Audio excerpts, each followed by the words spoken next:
timing.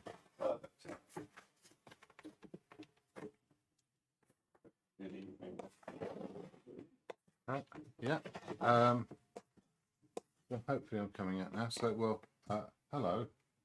It's live stream time again, and I have a little setup in front of me, which is a mandolin, and there's a little bottle in the background, which I might move around later, and a couple of books for it to sit on, and a piece of music over the top. Hey, let's start, isn't it? Which is, I can never remember the name of the composer, but it's oh,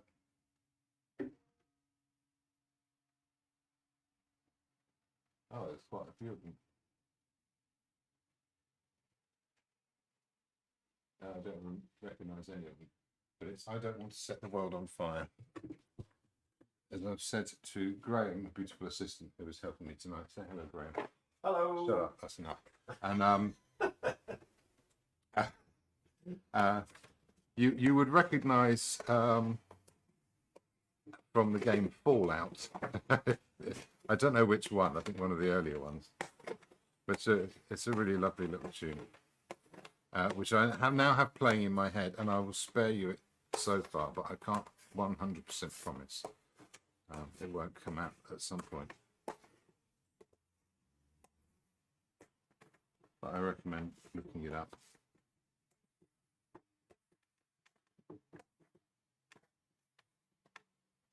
Okay, just done the little palette scrape. All this dibbling is part of the preparation. Getting in the right mindset. So Graham will be taking your messages and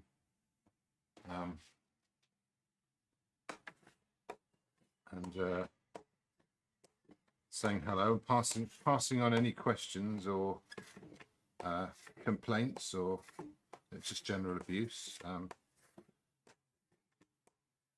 He might remove any obscenities because he's very polite.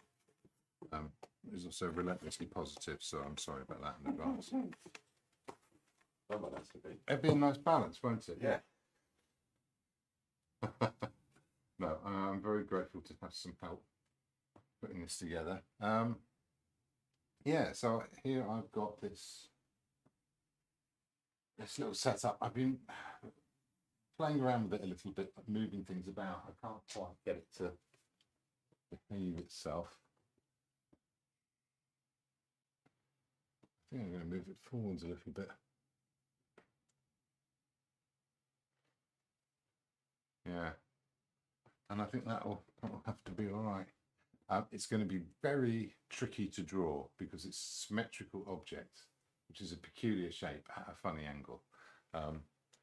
You viewing through the camera here are slightly to my right, so you've got a slightly different view of it to me, which short of actually fixing the camera to the front of my head and looking like that final scene in Silence of the Lambs when he's got the Ted Levine has got the night vision goggles on. I don't think that's a good look for anyone. Which is funny because in that film he was quite fashion conscious. Yeah. Okay. So I've got a few leftover colours, which anyone who follows this will know I like to reuse them as much as possible. Old paint on the palette can usually be useful somewhere, and there's never very much of it because it's usually from the skin, and you'd used some of it last time anyway, and so actually if it's just a few drops, no harm in having it there. Yeah, right. What am I going to need though? I'm definitely running low on white. But maybe I'll load that later on.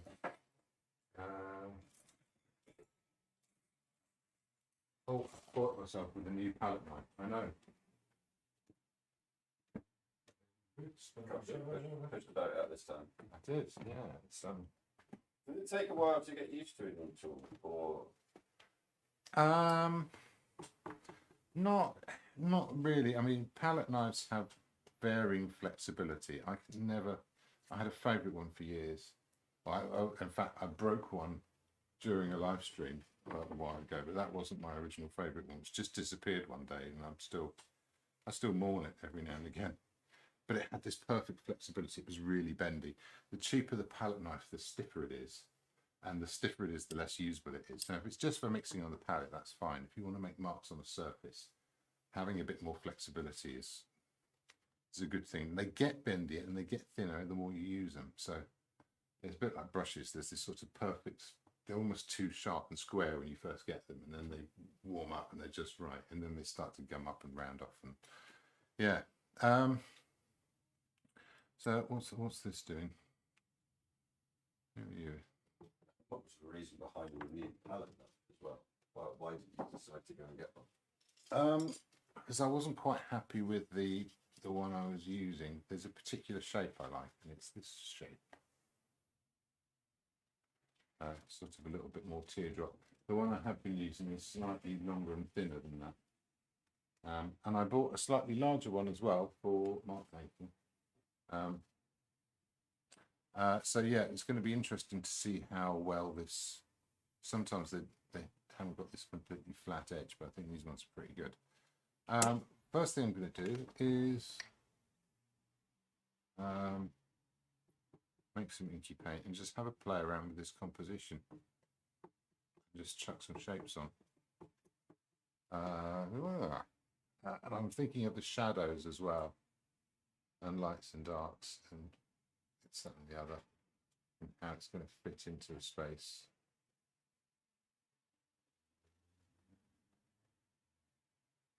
And that's going to be quite low down. That's going to be about here. And then that will be that sort of reflection over there, and then that's going to be the back of the mandolin up here. Is that all too low down? It's quite flat, isn't it?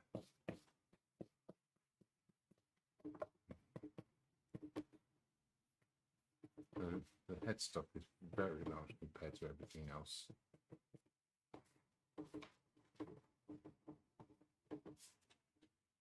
Yeah, and then that's the top. I'm going to move this whole thing up a bit, which is quite fun. And I'll put a bit of red into this mix just to separate it out. I've also got a red light to one side, so it's giving a bit of an odd glow to everything, but that's okay. So about that space there, so let's make it about like that. So what was the decision behind putting the red light in there? It's good to have a different colour accent. That should be in there somewhere. Maybe I'll work downwards from that. Yeah, a different coloured accent. It just sort of helps. It helps the eye figure out what's going on. What's this? What's that doing? Doesn't even know. There we are.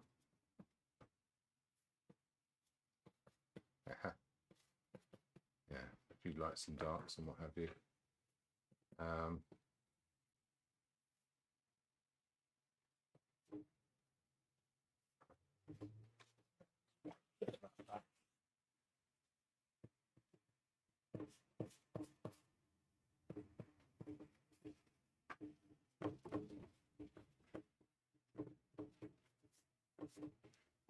I'm not sure about this. What's happening? That's flatter. That's going to be here. Oh, I'm already getting confused. Let's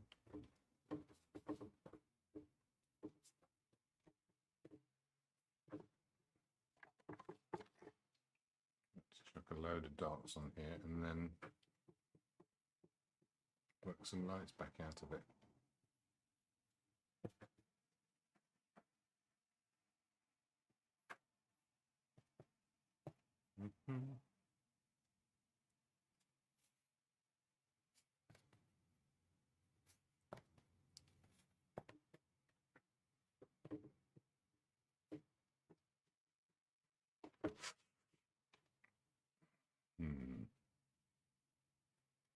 That's not right.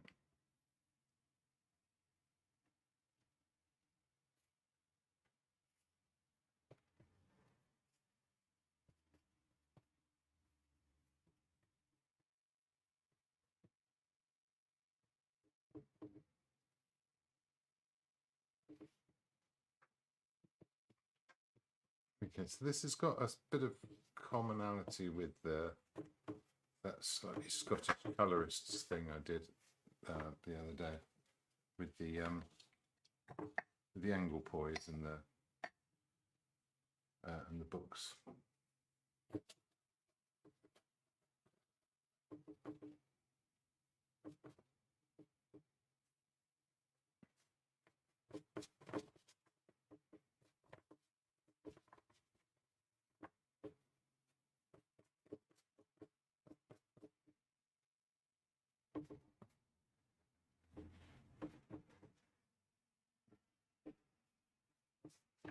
Okay, it's that shape. That's quite important.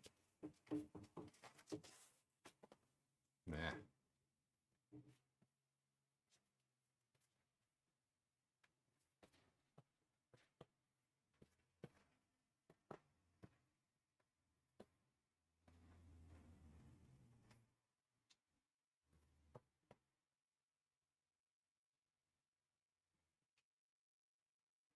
Now this is where the tricky drawing comes in. So I'm being suitably vague about it. Well, I'm not entirely sure what goes where.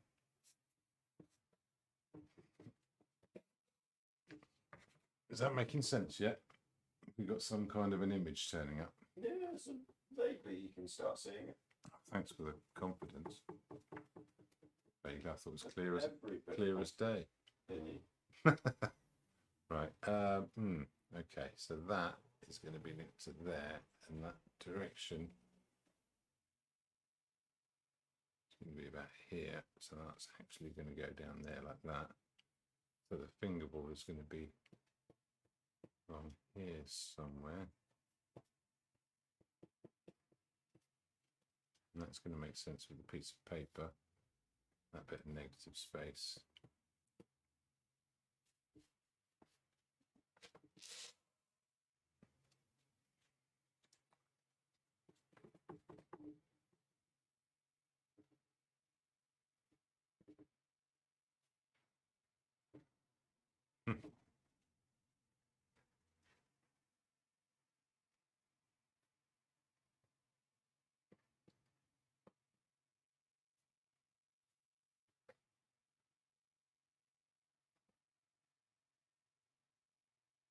Line up with this roughly.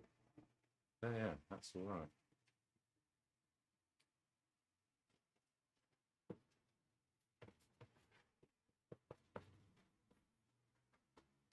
right. Yes, it's all very peculiar. But if I can get a few simple colour mixes in there. Yeah, let's just darken all that down so don't think about it. And last bit. Oh.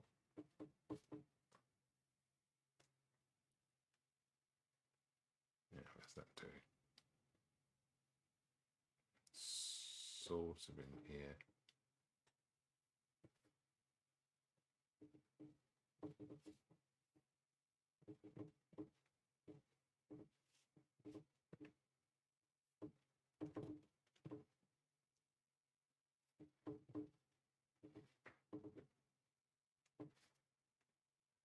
Yeah, that's all right.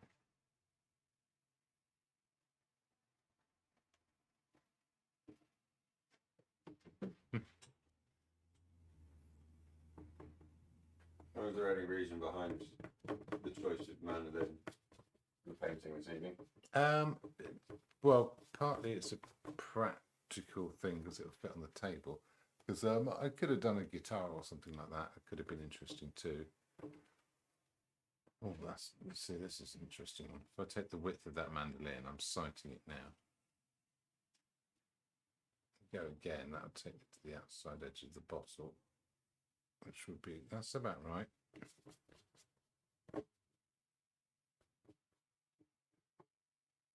Take that distance, which is between the bottle and the mandolin, and carry that over. That's quite hard to judge. It'd probably be about here. So actually, yeah, that can come in. And that shadow should be interrupted by the end of the headstock.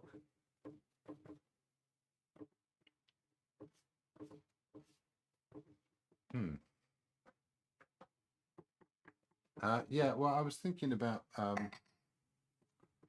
well, because I suppose I've been out doing a few gigs recently. It's the first time in a long time. And yeah, when you have musician friends that you like who won't take no for an answer, you end up getting talked into it. But I might bring that forwards.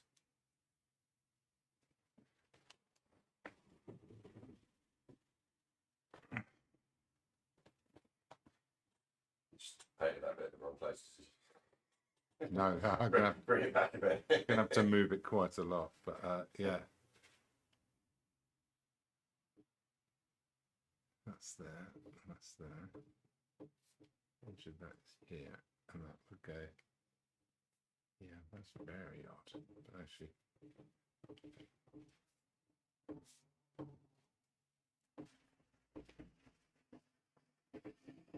Oh, I like that little flower. It's not going to fit on because I moved everything up, haven't I? Maybe I need to move it all down again.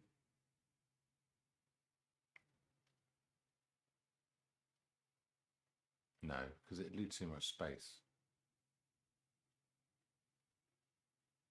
Or would it? I wonder what I can do here to rescale this and whether I should.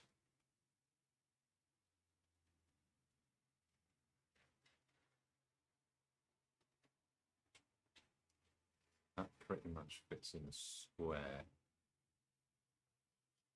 Ah.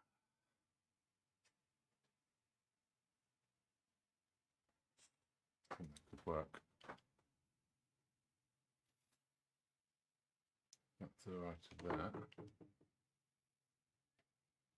Then about the same thing here.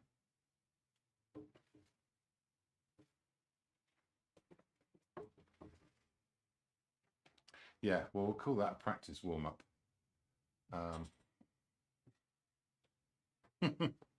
Which is a good thing to have, isn't it? You know what I'm going to do? I'm going to use another technique here as well, which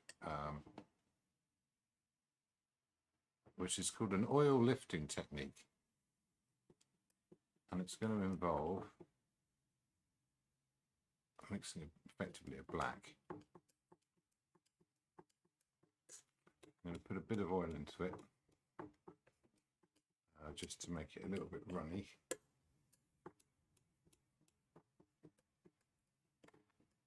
Okay.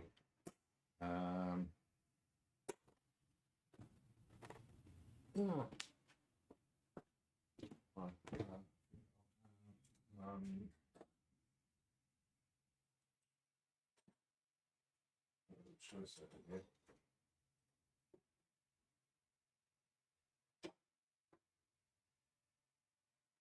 So talk us through a bit more about what's going on at the moment. Okay, so this is a little bit of quite old linseed oil, and I'm putting this in, and it was going to give a certain. It will loosen up the paint, which at the moment is quite stiff. So it's like putting more water in your soup, or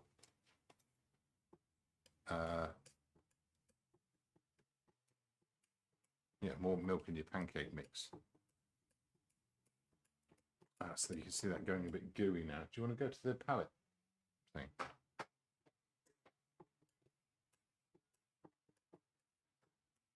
Yeah, so you can see it's sort of, you can Rub around. Yeah, because it's a bit softer. The test of the knife is how well it cleans off the palette, and it's doing okay compared to some of my other ones, which leave more streaky marks. So the method of what you're doing at the moment, like why are we creating this? So I'm going to do a little bit of thinners, just a little bit, just to make it carry, and I'm going to move this this drawing around, and to do that I'm going to have some large areas of dark, which if I go around so much of that, that's taking the width and figuring out where that is, and if that's halfway, and blah blah blah. Let's figure that out. Let's try this again. Yeah, it's the inside of that shadow.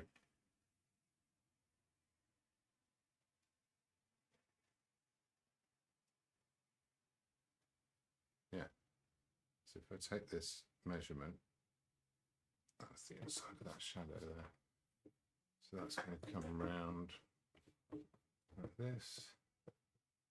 And then if I take, say,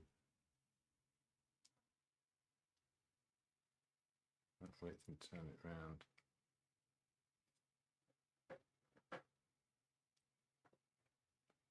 Yeah, do the same thing here.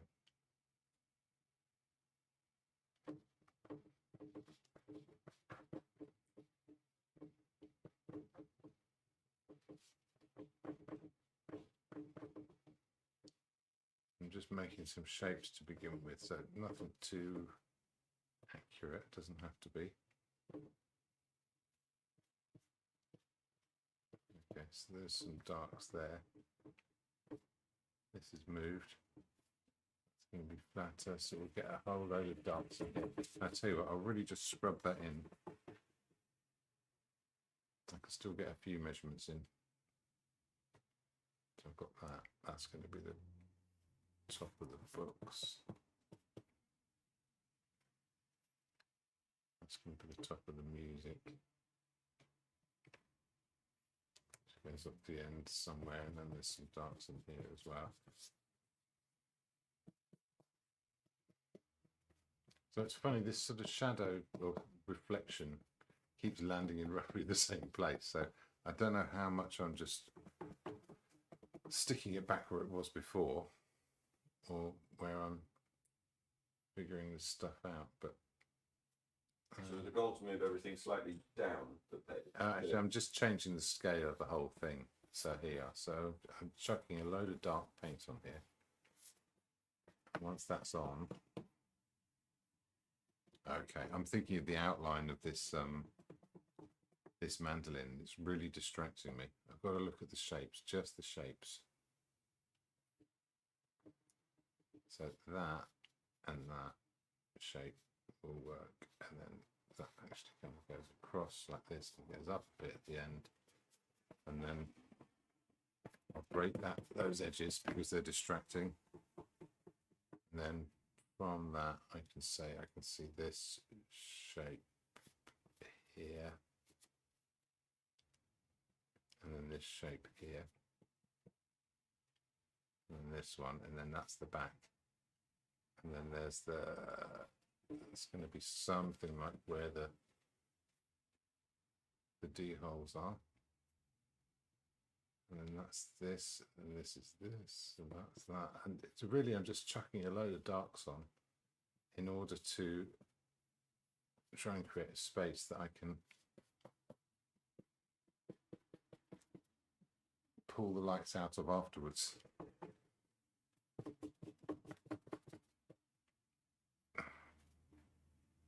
Get that angle again. It goes here like this. It's that. No, that's about right. Okay. That'll be out of here. So break that edge. It's here. Oh, it's all agrees fairly well. And so the oil lifting technique is really just about taking the oil off in order to make a oh, I've lost this now. Let's line that up. It should line up the bottom of here. That's about right. In order to create areas of light, and those areas of light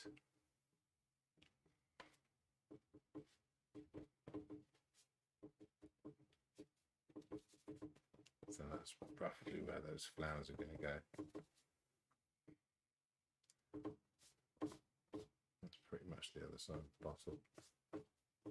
Those areas of light are going to be sort of wiped away.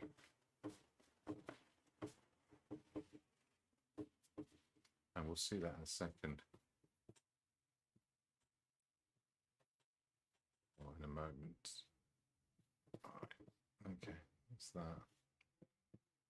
And so I can get my tonal values by pushing and pulling the paint I have on the surface around. So I'm not going to apply loads of thinners or anything to disperse the paint. I'm going to start just with some abrasion and see what effect that has, which is very little there, but okay.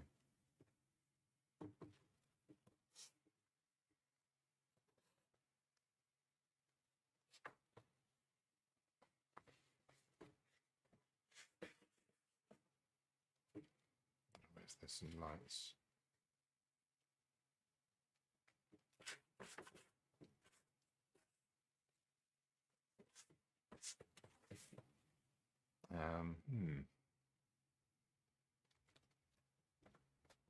Okay, I can't do this. I can't lean over and do it and keep my eye on the original pattern.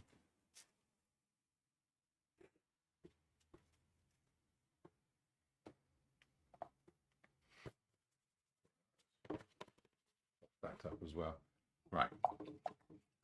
Okay, now it's happening.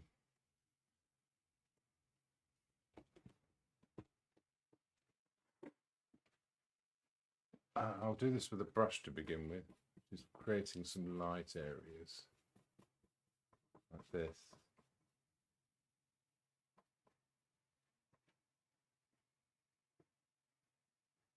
Let's go move up a bit like this.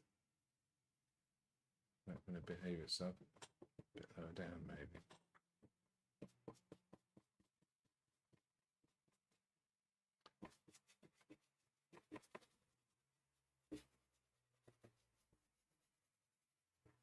Like this. Okay.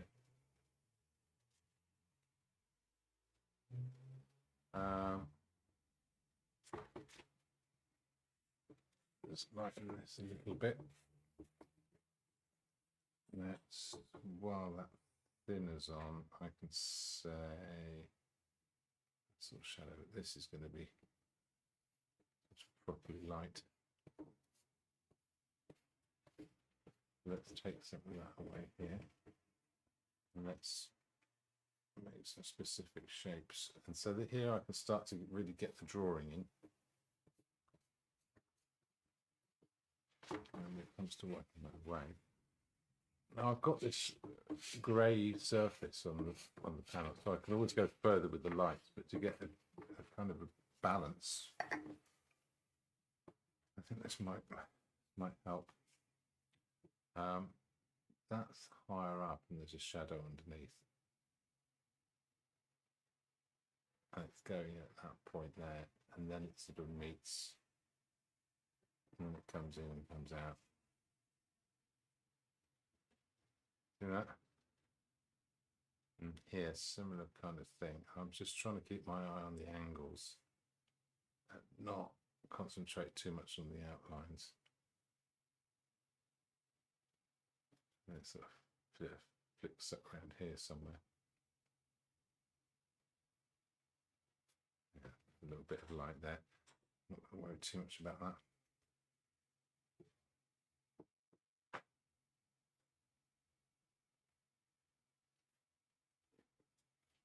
Okay. So any oh, you're on Twitch there. Well, no comments as of yet. Yeah, that's all right.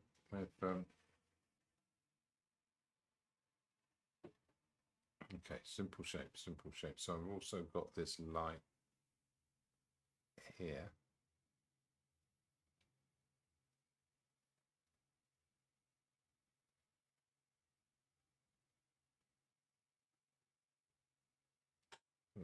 That sort of flicks around. I've got this bit of light here. It's quite a backwards way of painting. But In a non-rude sense of. Yeah, So you've applied a big dark outline and you're removing some to. Yeah. Yeah, so it's sort of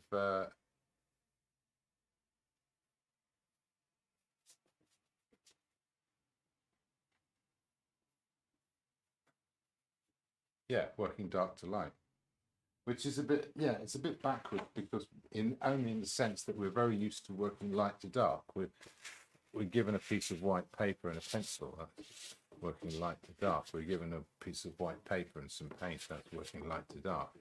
We don't have to go around that way. I'm going to get another brush going. So And your decision to kind of change tack then was based on the fact that the positioning was slightly off, so you needed to change. There's a certain amount of effort required here to really see what's happening, and I wanted to move everything. I wanted to sort of move the whole composition.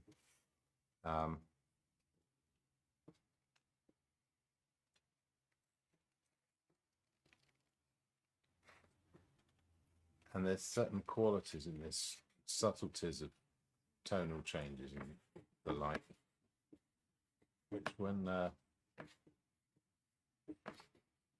in and they're behaving themselves will be very effective. But in the meantime, they're hard to find. None of that made any sense, did it? No, I'm talking gibberish. How would I describe it? There's an approach to finding out what's going on, and some approaches work better than others. So I'm seeing what's wrong with this now. What is wrong with it? It is way too high.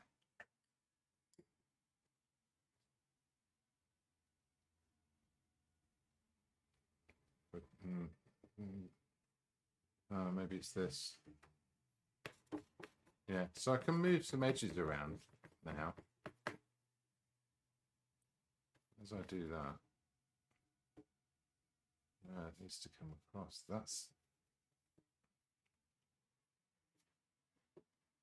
okay. Let's reload this brush, so I can always put more darks back in.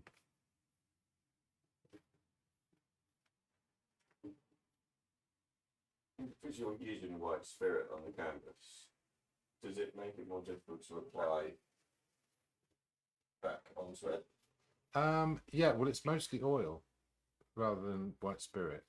I'm using white spirit to take stuff off, but that's it's like putting over that. It's like putting water on and wiping it off again. Okay. You know, it's not. Yeah, it doesn't have a big effect.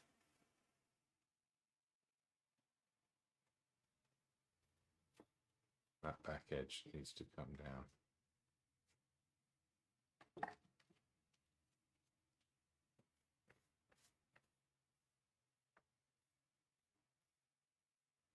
There's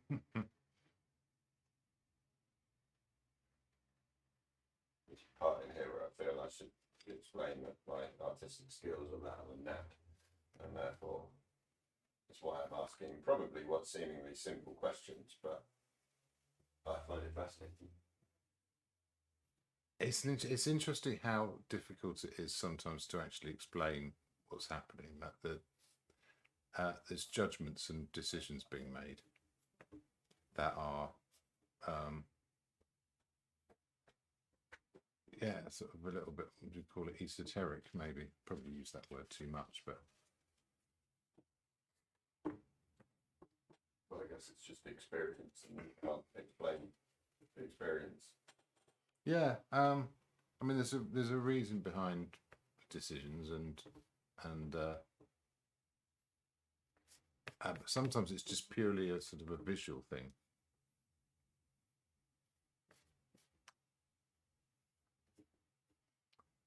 Is that working? It's very odd how it's very hard to get this drawing right. I'm going to build it from the right to the left and see how that works, because this looks like it is right.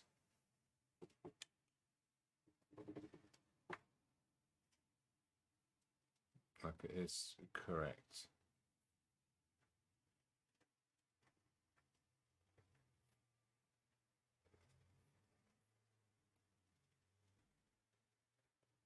Okay, so once I've got some of these dark shapes in,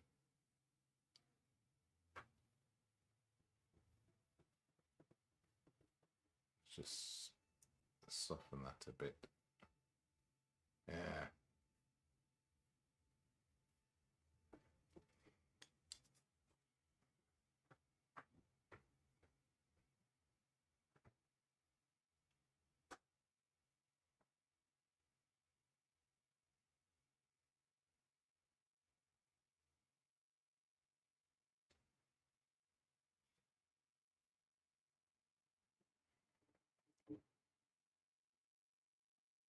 There's the bridge, and it starts about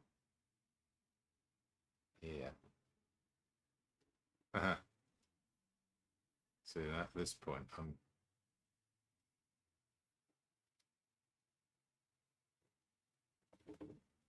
trying to put more paint on. It's just lifting it off. There's this knowledge of what it is you're seeing, and this desire to paint. You know, it's like the drawing a stick man thing. You know, you've got this idea that you know what's meant to be there. This is flattening down more and more. What is that shape? I've just got to draw around it. It should be so much simpler than this. Again, let's take that in. That flattens that out. This can come in here. A bit like this. That's starting to look a bit better. I can still take a little bit more off the top.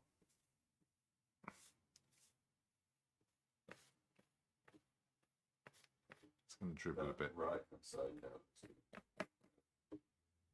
taking away that last little bit seems to have. I can take away and I can add back in. Now there's this bit of light and it sits there, which is the sort of oh, there's a name for that thing. I can't think of that now.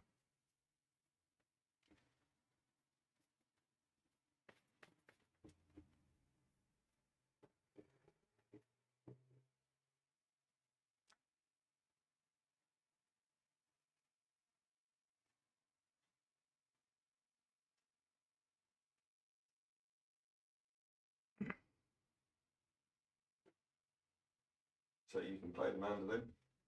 A bit.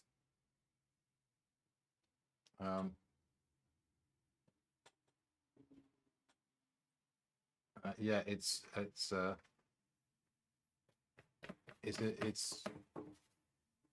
fretted instrument, but it's fairly unique in that it's tuned in fifths, like a violin. It's the same tuning as a violin, so any chord shapes and stuff don't transfer from other instruments. But the banjo is the most interesting one, because there's no standard tuning for a banjo.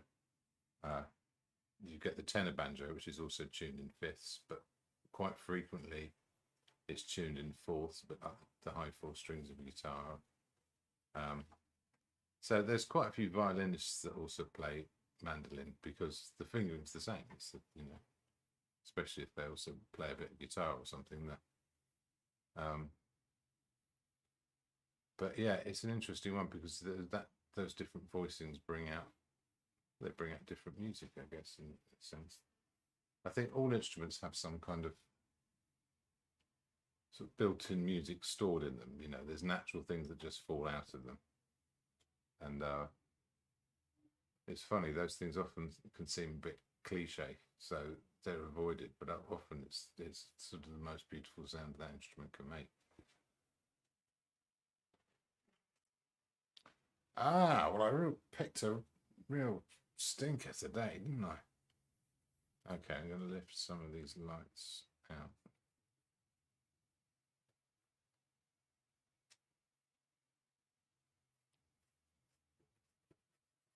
Always a tricky subject, a musical instrument like this. And as this gets closer to me, it's really exaggerated in scale.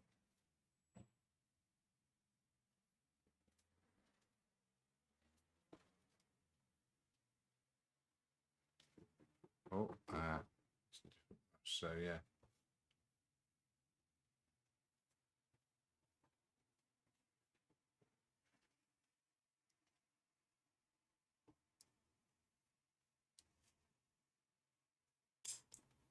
I'll keep alternating between painting brush and lifting brush.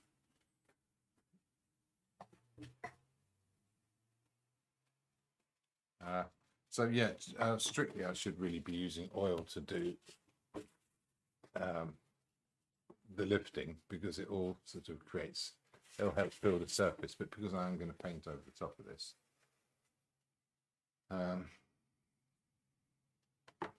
guess I'll start this way.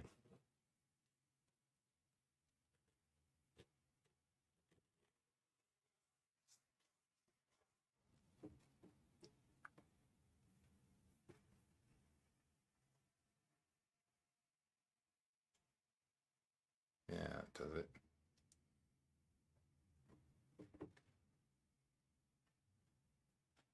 A bit of a sense of where this is now.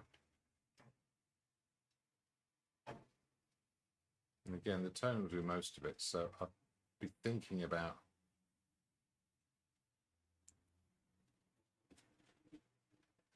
how do I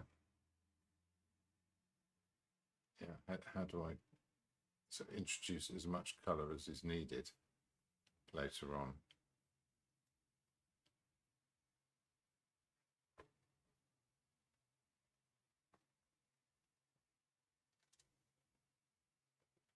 Oh yeah, it's okay, that's making a bit more sense now, isn't it? It still isn't quite right. What's that angle? It's steeper than that.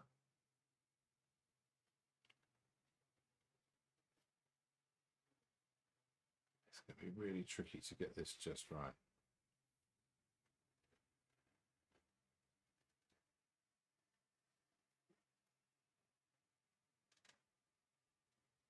Mm-hmm.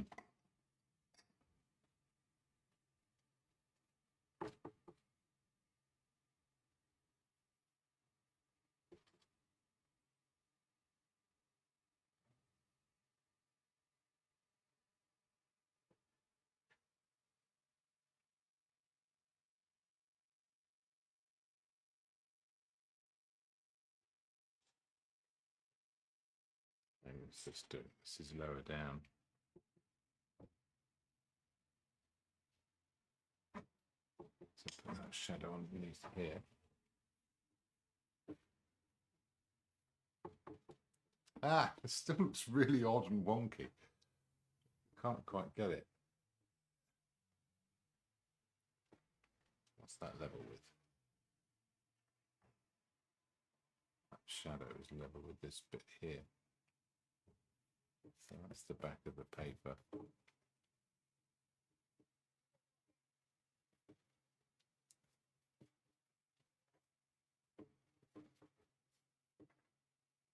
And then, it's funny, this is mostly drawing now. But when it actually comes down to it,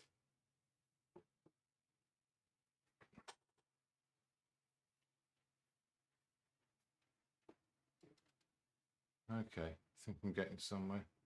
Does that look like it's in proportion? That's roughly.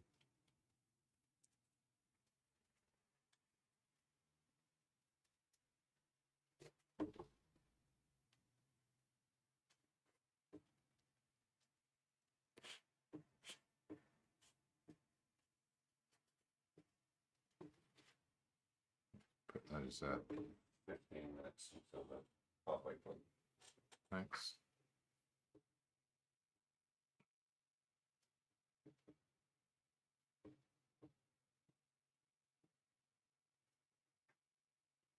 Okay, yeah, a lot of drawing, a lot of tone to get to this, but really just being a black and white.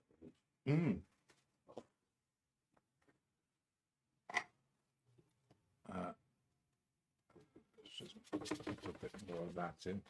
Go around those flowers, however they're going to work.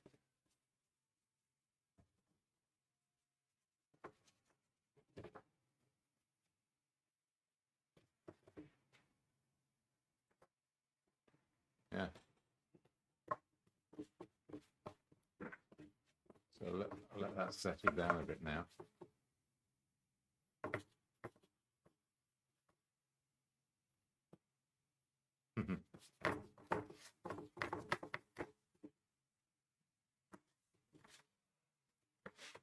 So the lifting has a nice, gives a nice quality.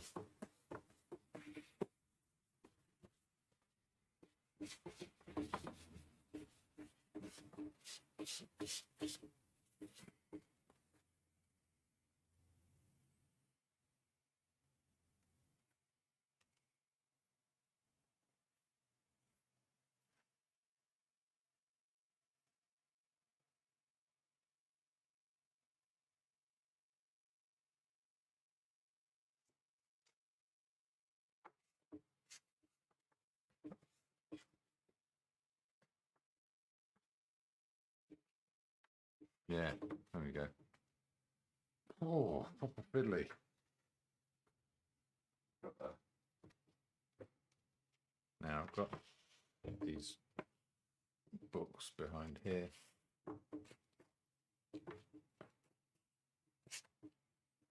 It's separate from that shadow. Pop a bit more of that in now.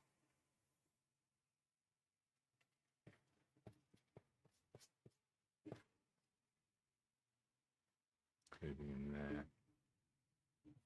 Yeah. Down.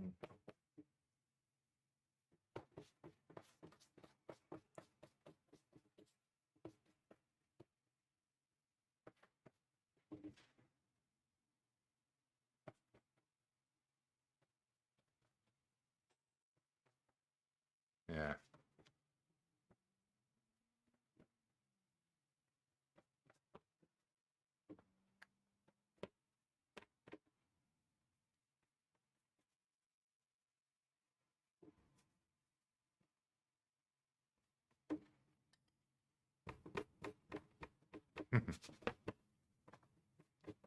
Oh yeah, yeah. The black and white quality is quite.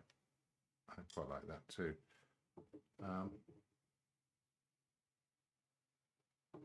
It's this table line here.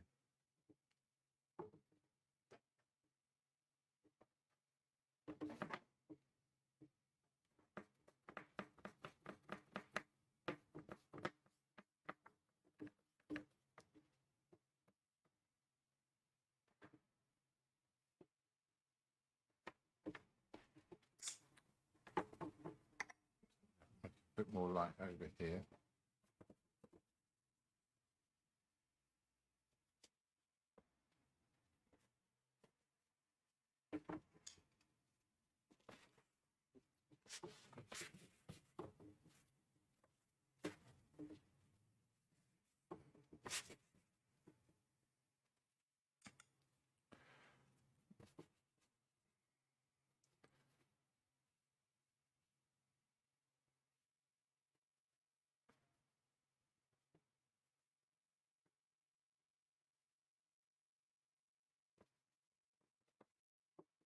That's quite an appealing look. The better the quality of the canvas, the more sort of the more it works for a texture.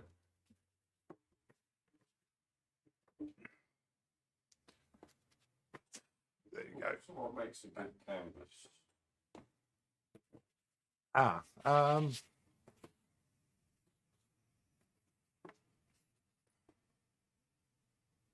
There are textures which are flattering. So the more regular it is, there's various things which are to do with sort of tension and springiness.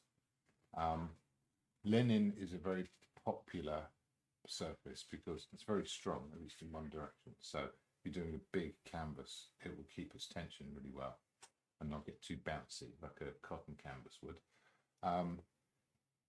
Because it's got longer fibres, and also you get this slightly irregular weave, which is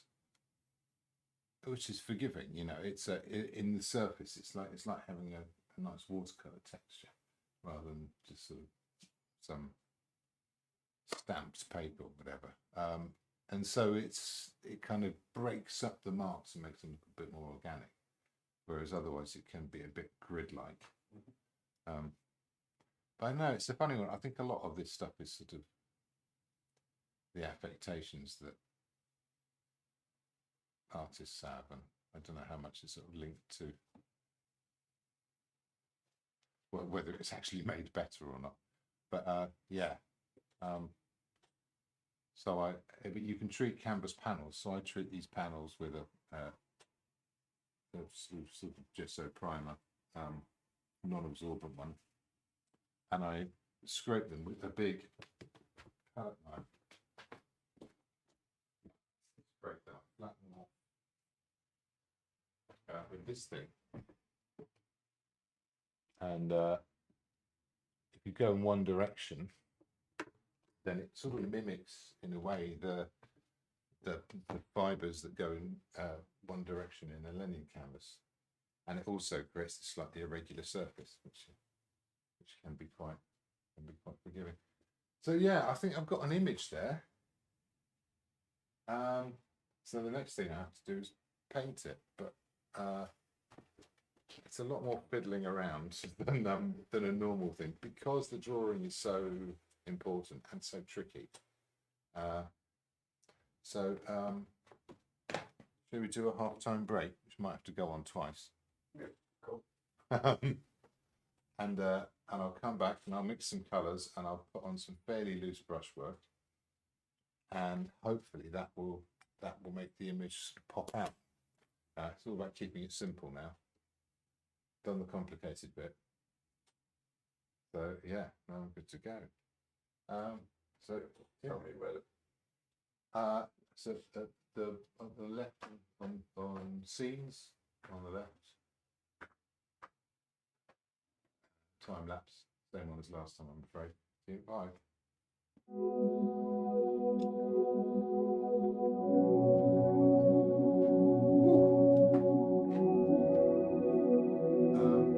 Can you see how many people are watching and stuff like that? I think it's really gone dead. I think it's stopped very into it.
Drunk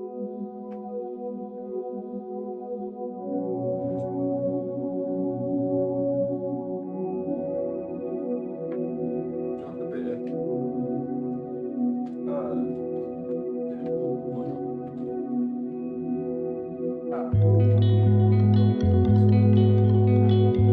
I've got some Pellegrino as well.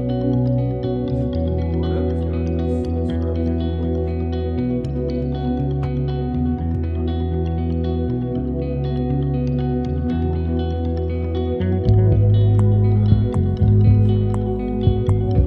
I honestly don't mind whatever works.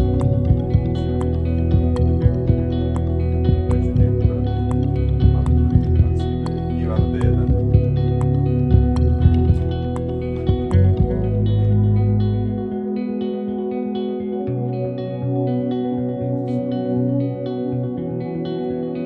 Yeah, expected it, but hopefully help you through the beginning. Yeah, yeah, no. It's not too bad to start doing what it is that you can actually go, oh, this is what we need to do. If you do this, that'd be great. Other questions annoying? No, just do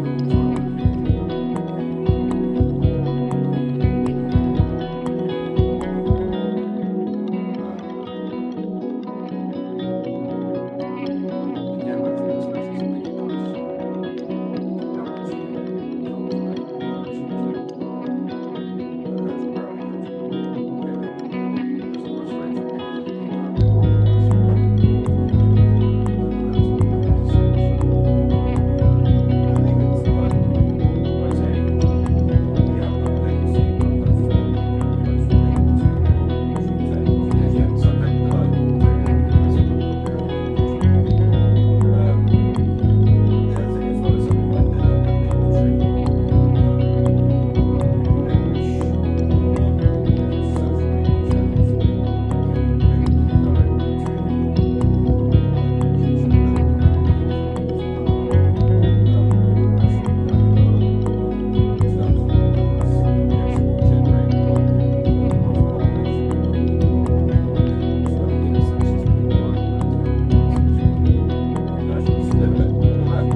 a request from 8 to usually takes. Yeah, So I think that like, bring in a request from the other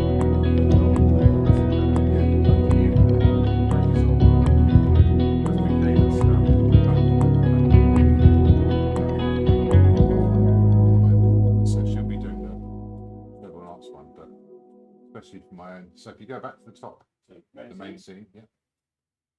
Oh, put the camera on, that helped. Helps a little bit. Yeah. Ta-da!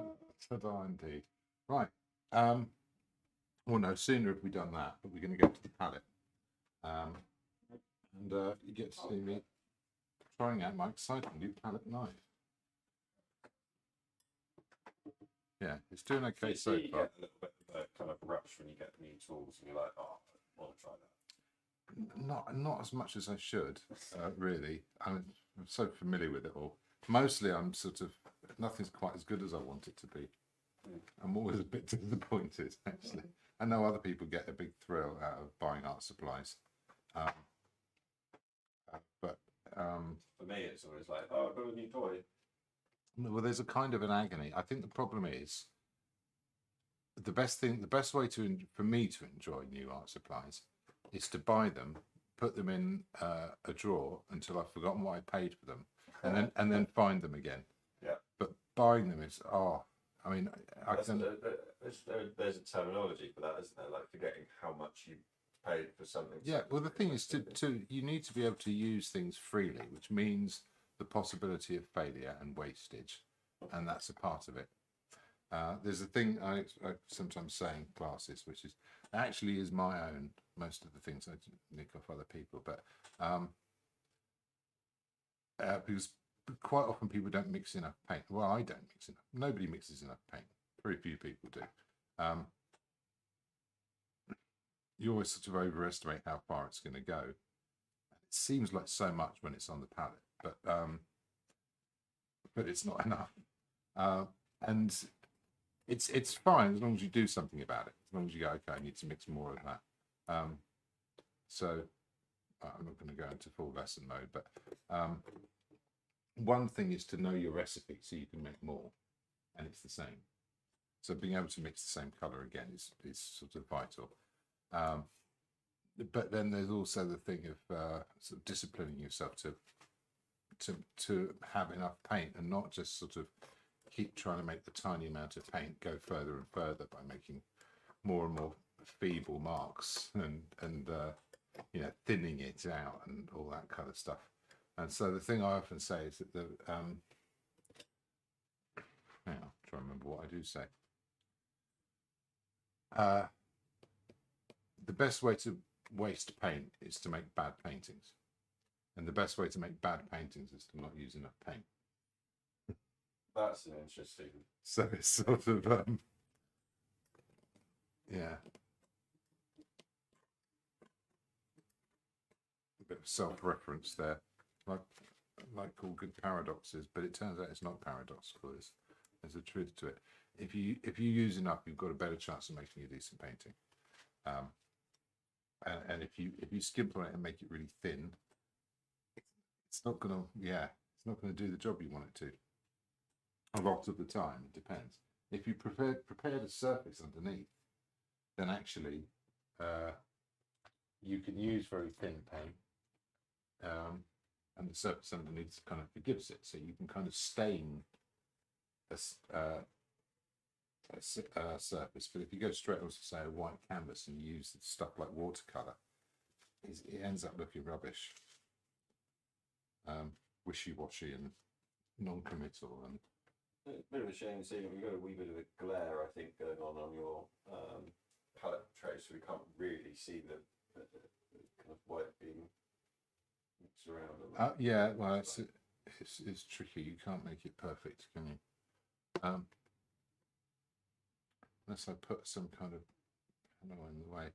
Does this? The colours you use in the ceiling? Does this fix it? Sort of, not quite. So this is Michael Harding's Titanium White No. 1 in safflower oil, which is my personal favourite. Oh, it's got a pigment load. Put it into anything and it just turns it into a pastel colour. So you've got to be quite careful with that. I also have some mixing white.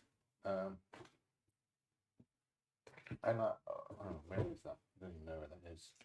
Here it is, last bit of it. I just bought another tube. Mixing white's got a lower pigment load and it's a bit denser, so it's quite good for making sort of really pasty, thick colour, especially with transparent paints, which tend to be a bit sort of greasy and thin and gooey, just by their nature, because of the nature of the pigment. So the mixing white is really good for that. Stuff on it. I am going to use. Last time I did the Mandolin, I did it in the Zorn palette just for the kicks. I'm going to do that this time. I've got a bit of ultramarine left. I've got some alizarin. I've got some cadmium. Yellow. There's no bright yellow, so I'm going to use a yellow ochre. And this.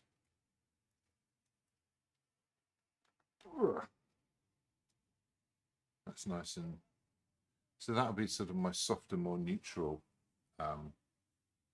primary, and that will soften all the others down as well. Let's put it there. Let's just use up the rest of that. Oof.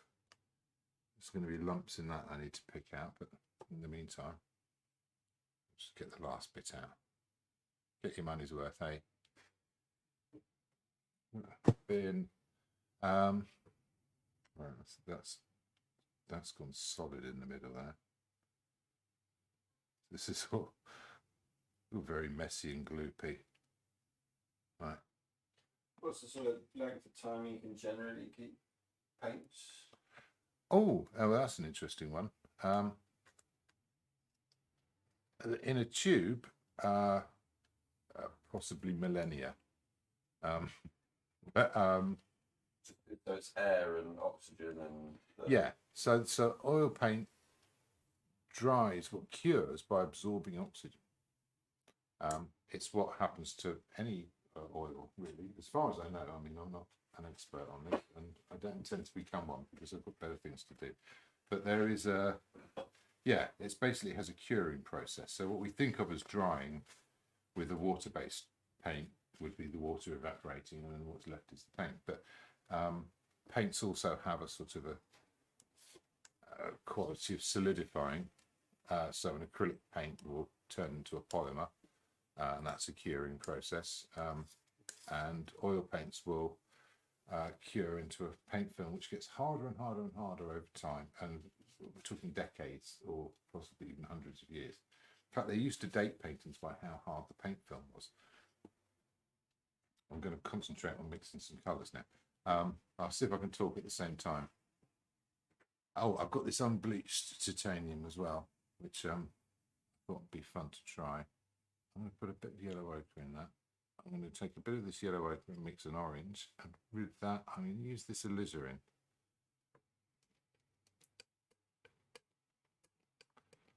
So I say that's orange, it's sort of what we might think of as a more conventional red. Get the lumps out of it. Nobody invited you, thank you. And what was I saying? the curing process. Yeah, so the paint film hardens and hardens. So once it's out on the palette, it will form a skin, but some paints stay open longer than others. So raw umber there is going to form a skin quicker than any of the others. The alizarin crimson will stay open for a very long time. If they're in cold temperatures, then the reaction happens slower.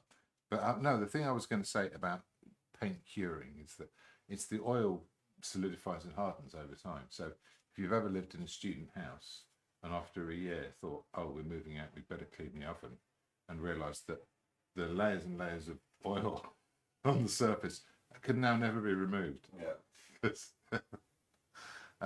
Then that's an example of the same thing. So it's a fun thought, isn't it? All right, I'm going to need some. Clean that off. So I'm going to mix this warm black as well. I'm going to need plenty of that. So talking about the skin on the raw umber, that's exactly what's formed there. Raw umber is a lovely versatile earth pigment. It's cheap, reliable, consistent, and a dark yellow, which doesn't make a lot of sense to our senses, but it is nevertheless what it is.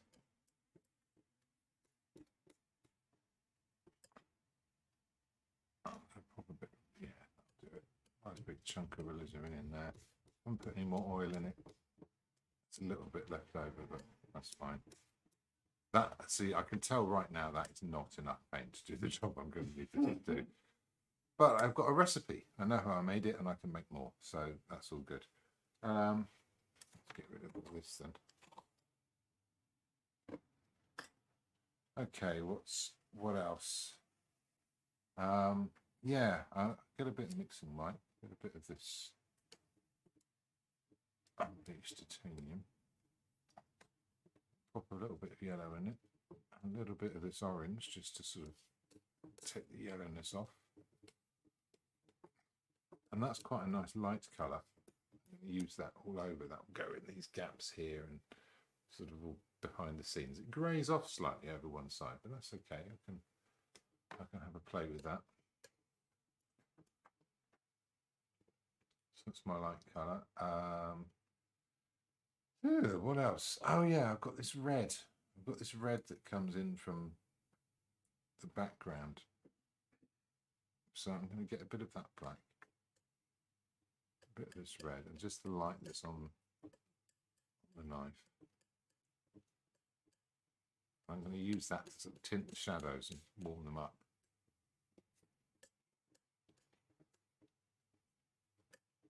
Similarly, there's this is going to be a reflected colour, gets into things, so let's make some of that here.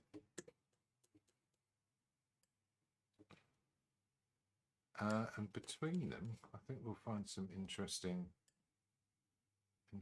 things. Let's get the excess off that.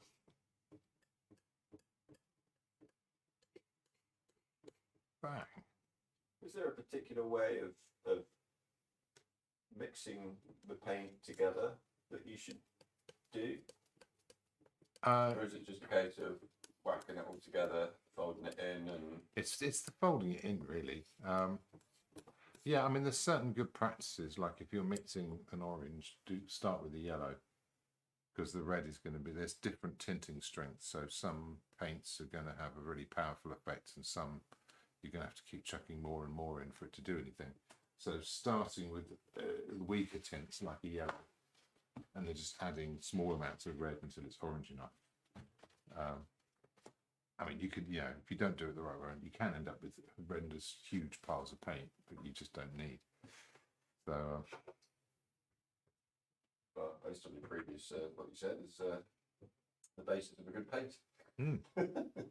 Exactly. I'm seeing stuff now that is absolutely jumping out at me that I didn't spot before. Right, go back to the main screen now. Let's go back to the main screen. There we go. Okay. This is going to come down here, like this.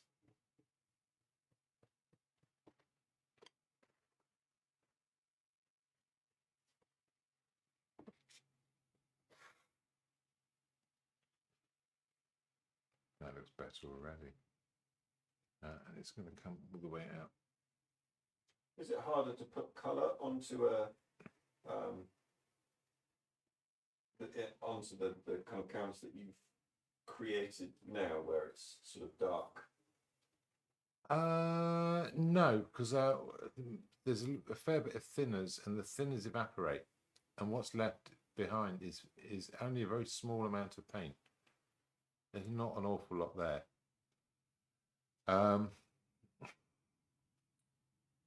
So I'll tell you what I'm going to start with. I'm going to start with this light.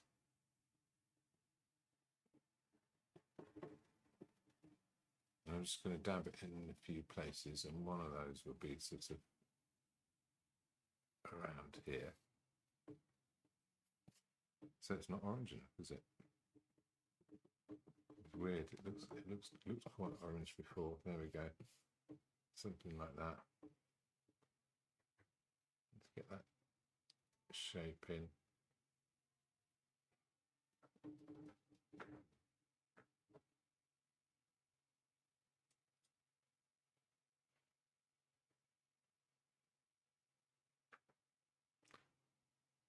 That's good.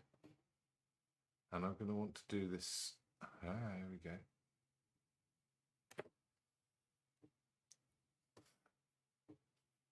This shadow colour as well, but before I do, I'm going to do all the bits that have got this light on it. So it goes all the way over to here. That goes in at an angle. Comes in here like that. That is pretty much the shape I'm seeing. Happy with that. And I can let this mix in on the surface to a certain extent. So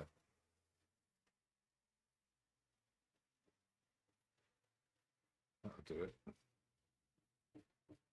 And let it lighten this. That's mixing on the surface. That's quite comfortable mixing on the surface as well.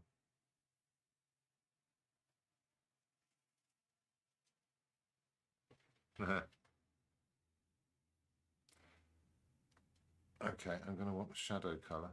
So I'm going to use a bit of this black and a bit of this red. A little bit of this orange to bring it back out. A bit more of the black. So I'm into brush mixes now, but I'm going to start putting in, yeah, there we go, some of this shadow. And that's going to go all the way along here.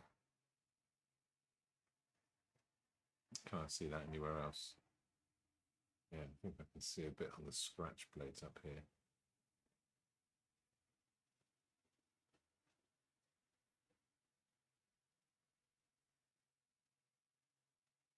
There's a pickup as well, which I may as well put in. It'd be kind of rude not to. Anything else? No. Back down here. So while I'm doing these shadow colours, I'll go for a redder one. Let's pop that in here. That's quite fun. A bit in there as well.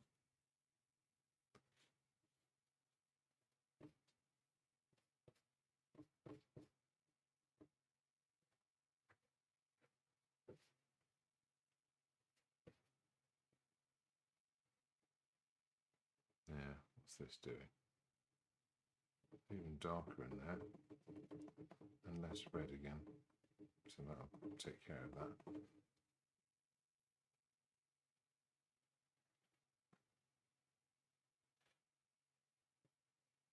Okay, get a bit of that light back in. So we're doing a bit of a push and pull with these shadows.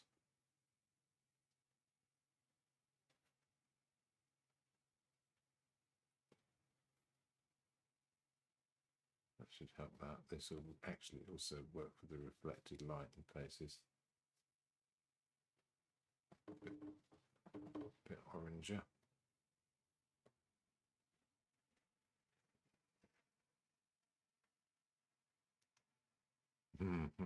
Seeing a lot of stuff that I know is going to work. I'm looking forward to seeing it work, but at the moment it's hard to make sense of it. There's that. There's this. It's darker over here.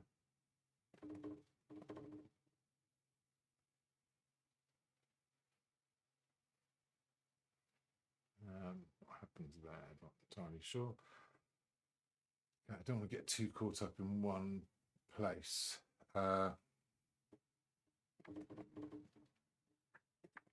Let's make some more of this dark reddish colour. Figure out where that goes. It's not quite hit there.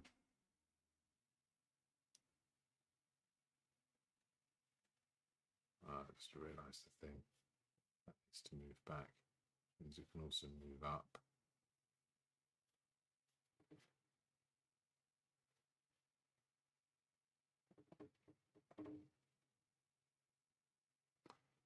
Oh, that's interesting.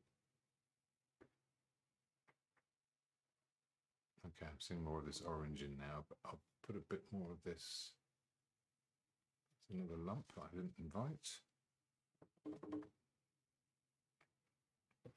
Okay, oh, this sort of purpley colour.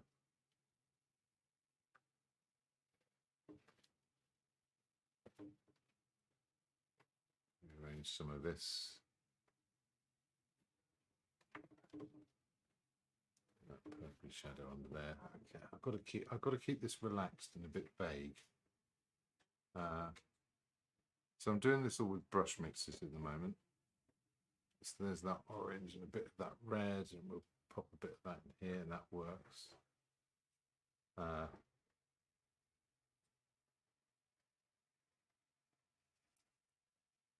Also have a bit of that at the front of there. Where else is there going to be some in here?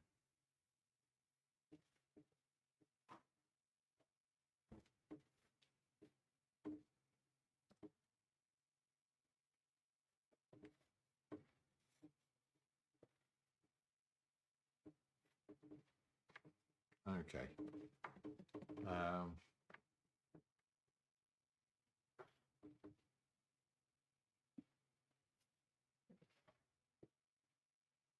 there's some of that orange. Back in here, I can have some. A bit down the side. It's definitely redder.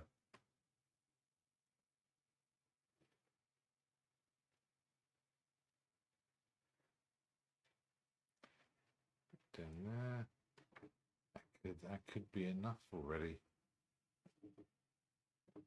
No, actually, I'm going to put this all over.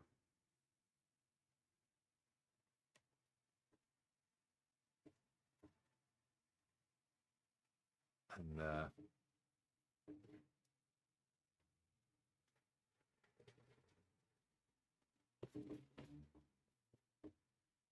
I can add light to it afterwards. There's a lot lighter over there, though. That's probably too much.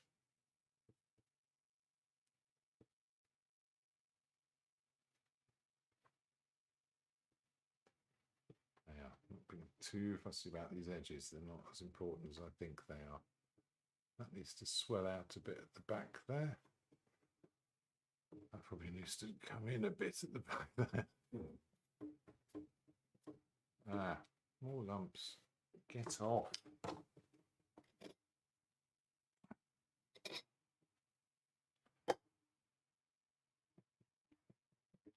Okay, let's get another brush. This time we're going to do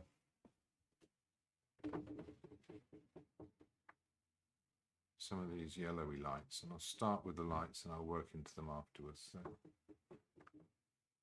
it's going to be a bit here. I'll do them in sections. Is that too runny? Probably is a bit too runny. There we go.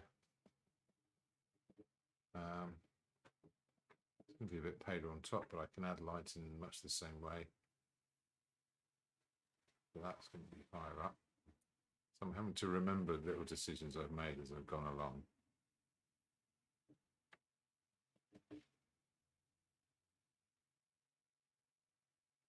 What sort of decisions? So I moved the position of where that binding started earlier on by shifting a dark shape, and then when it came back to put the binding in, I could have easily like put it in the wrong place. I had to sort of remember that I'd done that. Ah, what's that? What are you even thinking of? Okay, that'll do it.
Okay, keep some of those lights in there. I think I probably need to mix that colour rather than mix it on the surface.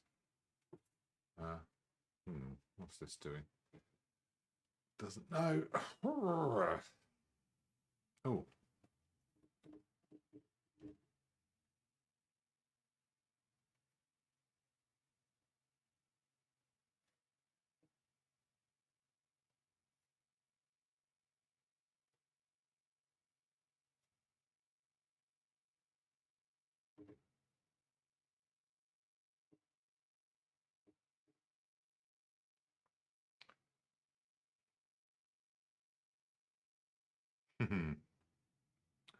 It's starting to come in. I've still got those other dark colours, so I can always still move things around. So I'm going to put in a few extra lights just where they're needed, like along here. Now, you're right, Graham. It is more difficult because there's this greasy surface. You can't really do much about putting sort of thick impasto paint onto the surface. You'd have to really trowel it on, which can be done like that, maybe a little bit like that, and maybe a little bit like this, and then that'll probably do it. Or maybe a little bit around the edge here. See how that plays out.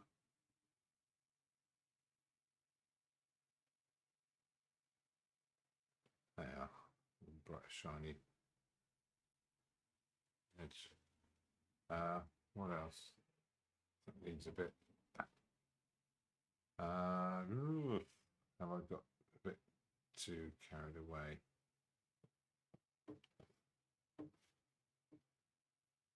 Maybe a little bit.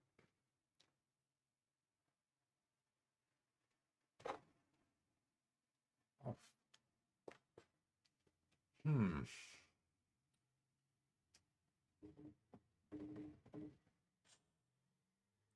Well, that's there like that. I'll do a few little dashes just for that scratch plate. There's also a few little bits for the inside of the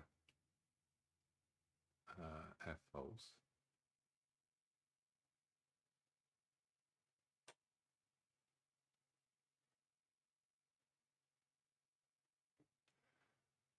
Which means I need a better colour for that light on the surface. This is where it needs to get a bit thicker. See how much pink I can get away with. Quite a bit.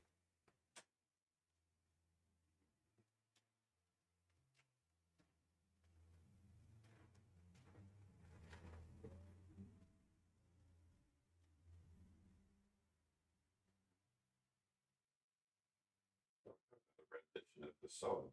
Yeah. Oh.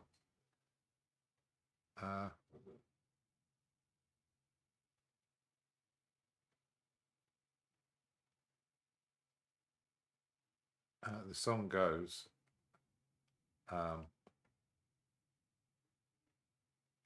maybe I'll do it as a finale. Yeah.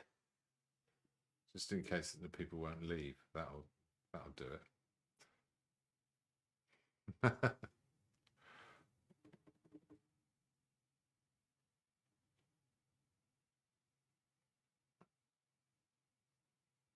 amount of pink that you've got in that is quite a bold choice. It probably looks stronger on the screen than it is in real life. But as that mixes in.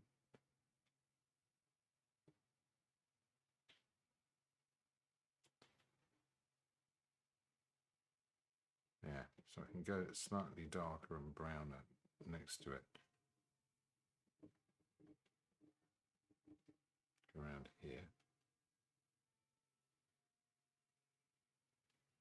And here.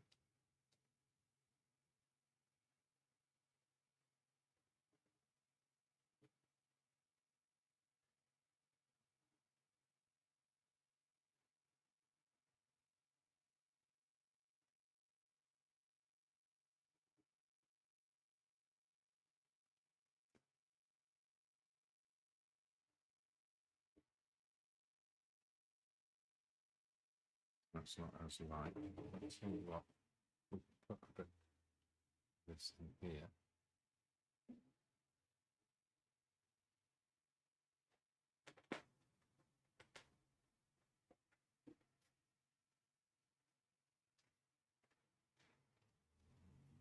Okay, this edge here, that's a bit. Here we can actually go a bit yellower even. No, that's not it.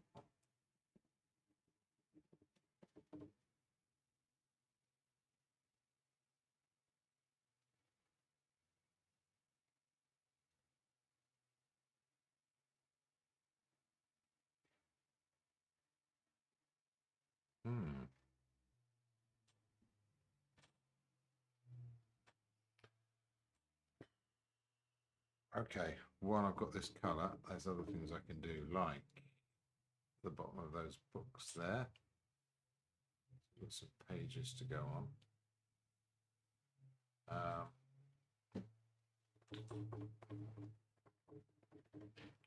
Mixing a few shadow colours to go at the bottom of here. Is that too light? No, I think I'll get away with that.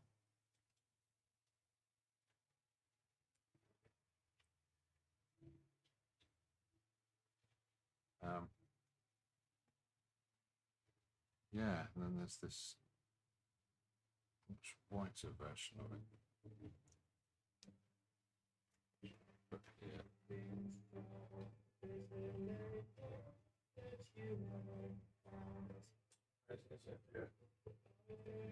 Glad music out of card.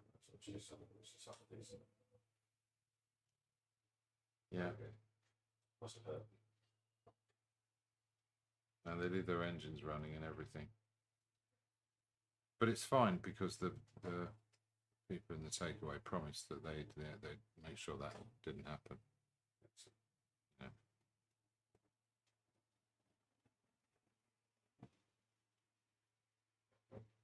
So no one does anything about it. So. But it's good. It's good to know you can just do whatever you like now. I mean, I had no idea, but it turns out that is true. So. Actually, she sort of waved down there one night and he goes in, leaving his car running. Nick his car. Just drives down the road. It's yeah. Yeah, and I'll definitely say it was your idea. Yeah.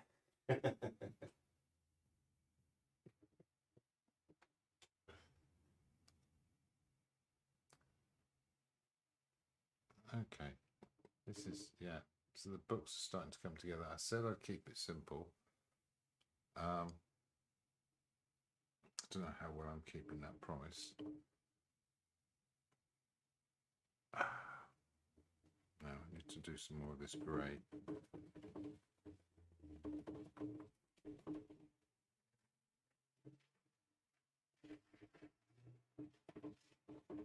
And that's just going to be a few little touches.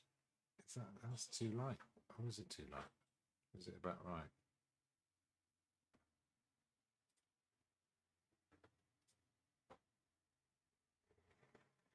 No, I think that's okay. Top of the pickup as well. Even a little bit lighter just for this bit of shiny metal at the back.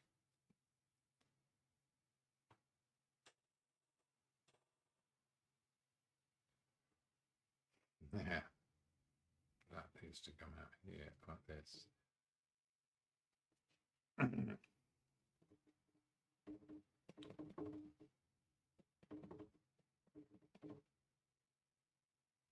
put in some of this brown and a nice straight line just to give that some regularity. And then into that we can go with another darker one. So I'm starting to sort of lose my place a little bit, but let's go with that there. It's the 12th fret, it's about here somewhere.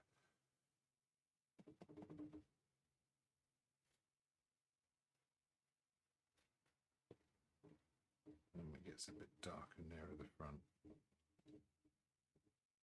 If that's the 12th, and the 7th will be about here.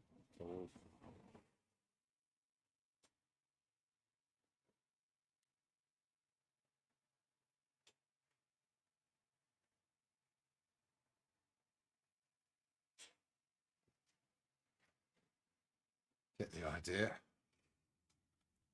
And Solomon's saying good evening, just popped in, looks very difficult, nice to watch.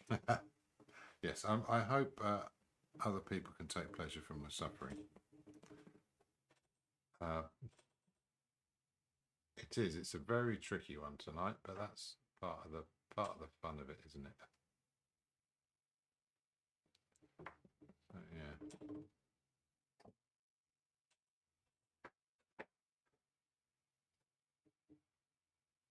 Probably enough of that. I'll go back to my grey.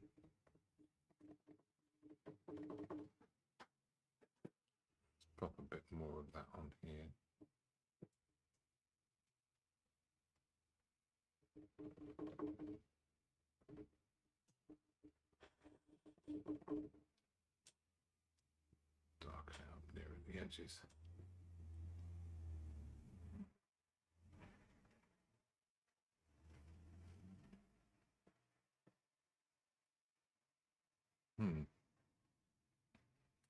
Okay, I knew I'd need to mix some more of that black, and I do. I wonder what I can do with it to make it more interesting. You know what I can do is, while I've got this slightly grey version on it,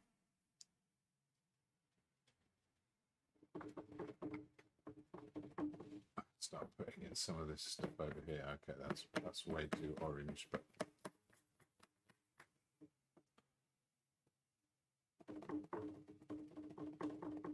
keep doing that. Lighten up.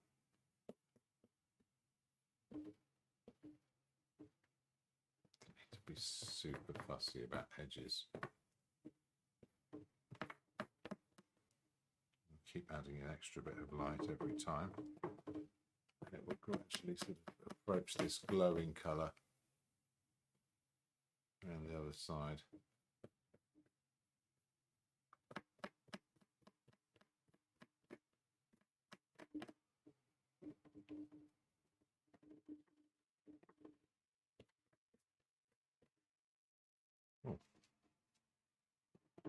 Okay, make it a little bit pinker. Yeah. Yeah, it works.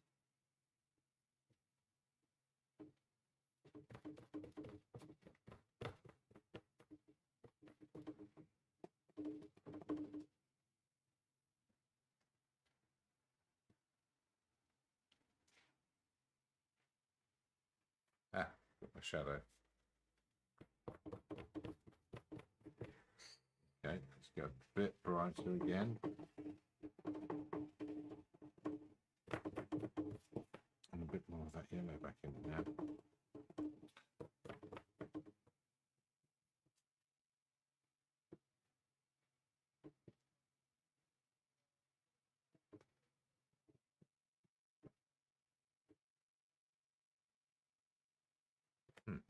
There we are.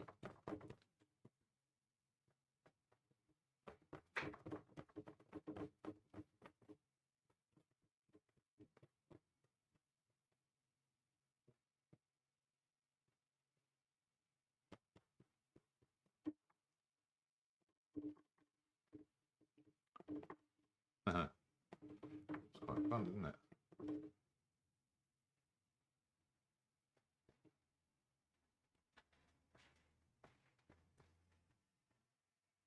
Okay, try not to get much fussier than that if I can possibly help it.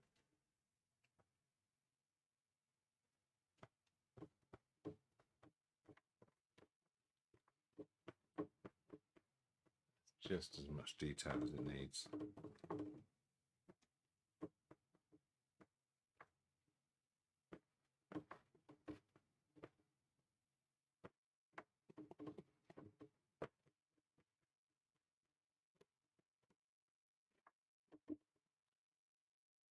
Okay, let's work this back across and let's try and create. I said I wouldn't fuss around that edge. I will try to keep my promise. A bit of extra light over here. A little bit extra over here as well.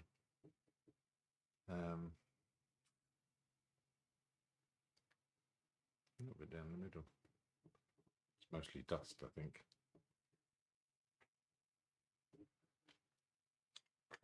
Okay, we get some of this mixing white, a bit of yellow ochre, a little bit of that orange, a whole load of the grey. Mix those up together, and hopefully this will give me something slightly lighter than that.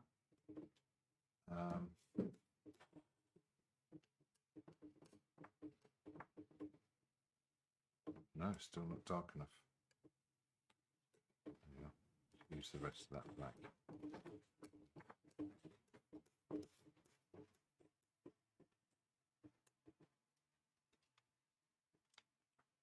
There you are. How are we doing for time, Graham?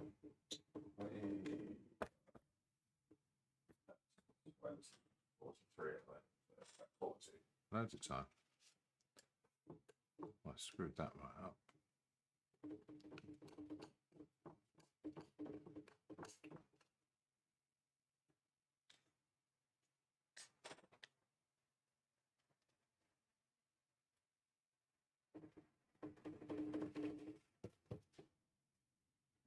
That's loads yellow. I'm just going to chuck it in by the brush.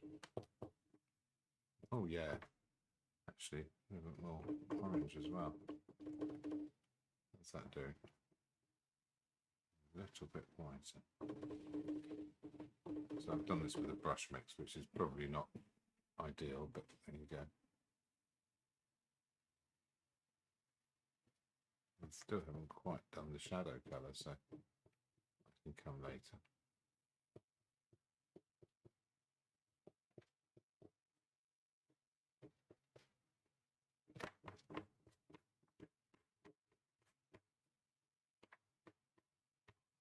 There you go. So you can see now how that tonal stuff in the background is really helping me out now.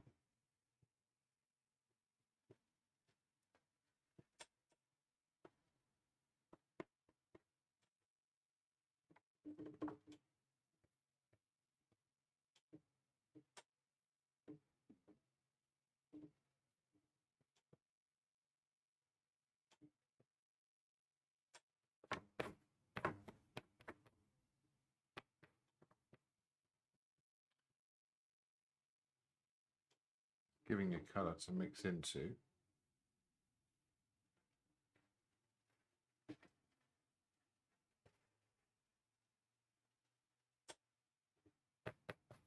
Yeah.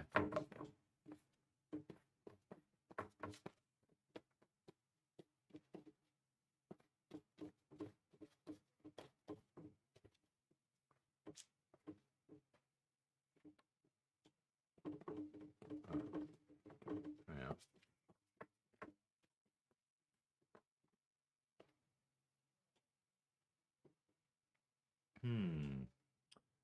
Ooh.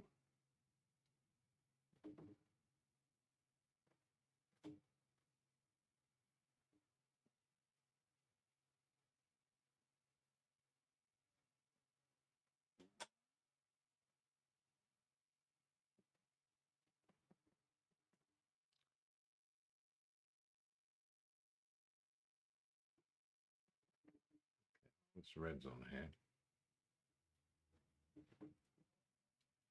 Make a few little changes with that. So much alizarin I can put in here. Naughty.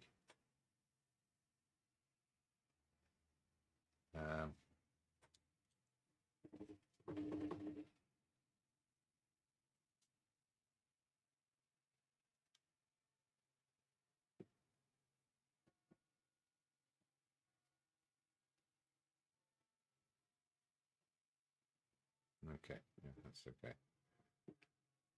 I'll go over these edges. When it comes to putting the darks in, they can come back out around. Which brush do I want to use for the darks? I'll probably use the one that's already got some red on it. I find it amazing how the sort of tiniest touch of quite a bright colour on something just really pulls out what you're seeing in the image. Yeah. It's amazing. So the two small sort of lines of red that you put in on the neck and on, I don't know the name of it, but where the tuning pegs are. Yeah. Just immediately pops that entire part of the mandolin out of page. Yeah, so I've got a few other things happening here. So I've got quite a bit of blue in this. Doesn't really show up much, but it's good for separating out those shadows. Put a bit in there. I put a really heavy purple in a few places where it needs to get very dark, which is there. Where else? Might be it, actually.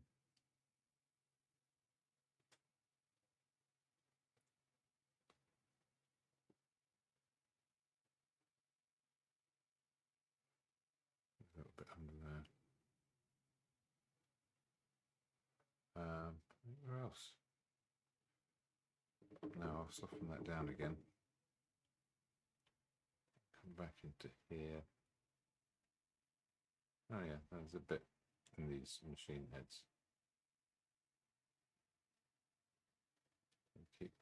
Keep it simple.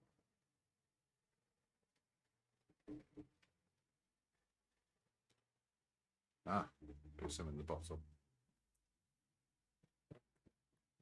It's actually going to go a lot greener, but that'll do for the moment, and it will certainly do for the shadow.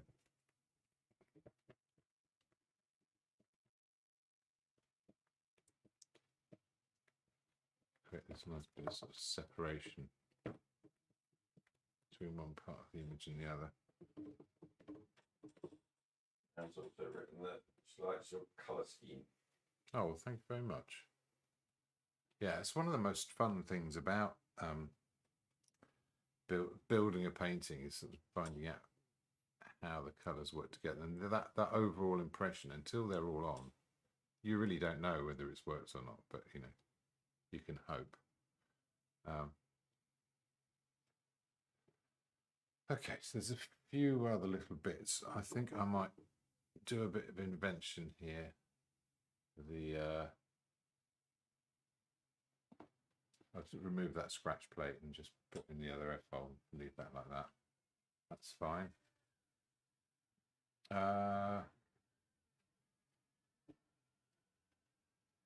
This whole thing with the books is all right. Okay, oh yeah. Likes the purple and the yellow.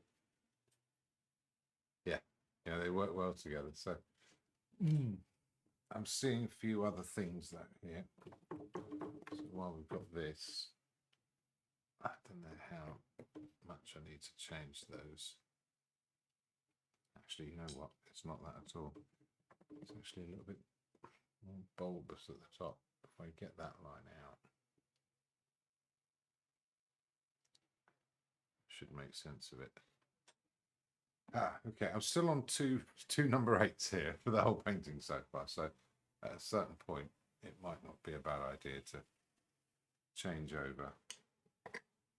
Oh no, I'll go back to the big brush. Right, so number 8's just being the size of the brush? Yes. Hey, I'm learning something. Yeah, nothing useful, but something. Don't say it. Sorry about that. Okay, still a bit.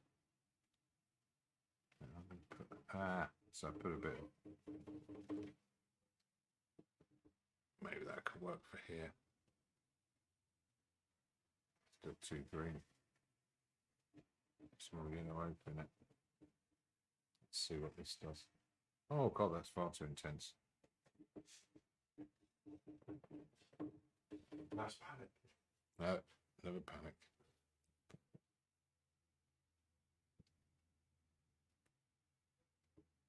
Okay.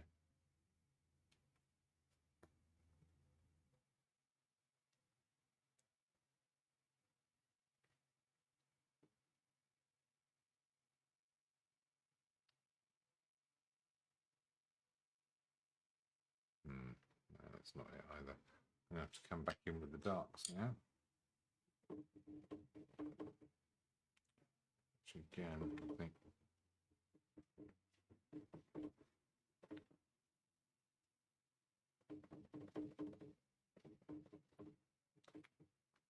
See what this does.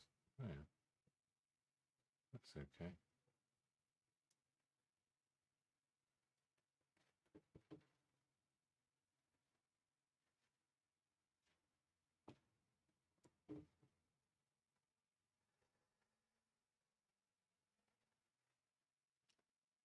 Oh.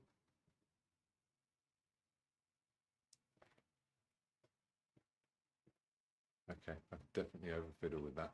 So I'm going to resist. Resist. Okay, I need this to bleach out, so I'm going to have some of these colours in here for the shadows. Stays a bit browny. A few little dashes there. Oh, definitely a much darker, more purpley one in here somewhere. There you are. Put that in. Redder. Sometimes I can be very fussy about colour and it seems to make no difference at all. And sometimes it's absolutely vital. Or you're not fussy enough and then you look at it later and go, oh my God, I can't believe I let that get away.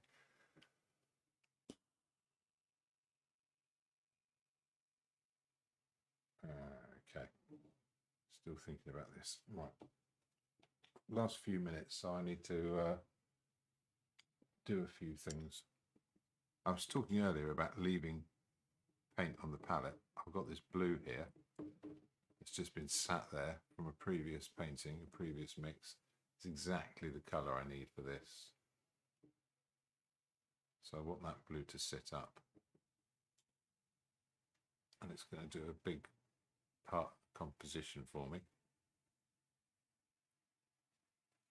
There you are, that's that.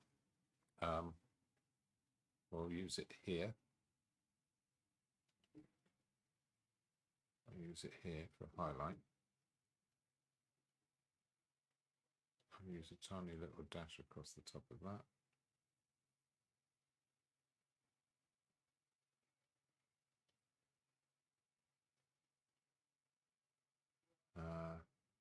Anywhere else? A little bit around the edges of here. Okay, and I'll use it. I'm going to make a slightly more subtle one, which I'll use for that tuning peg. Should be a bit bigger. I'll put the highlights on afterwards. That one, this one.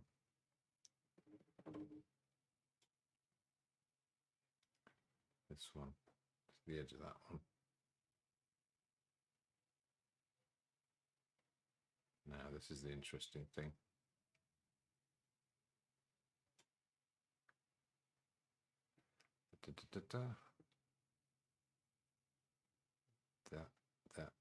There.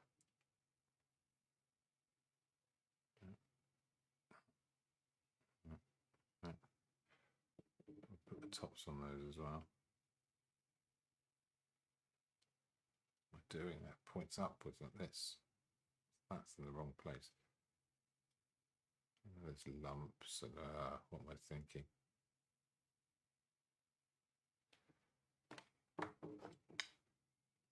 Yeah, get off. Okay. Have I got a bit caught up with this now?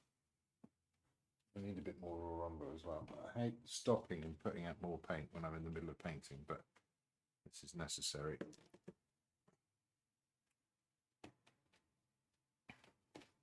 That needs to be a different colour.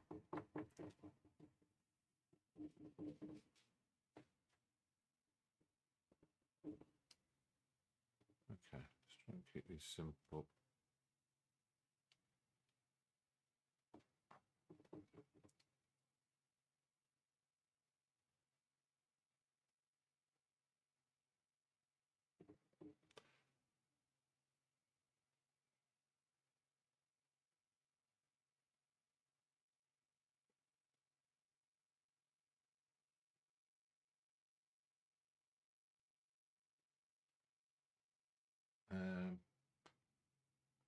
Slightly darker blue. Am I over fiddling with it now? It's possible, isn't it? Kind of popping out. Yeah. Get a small brush out. Actually, not too small. I want something that I can get a clean sort of edge on. I don't think that one's it. Maybe this one. Oh yeah, there we go.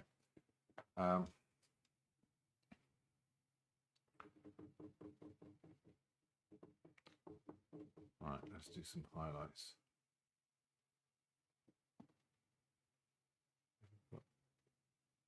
Let's highlight off there. That's already mixing in, so I can do a softer edge on that and a softer bit on this.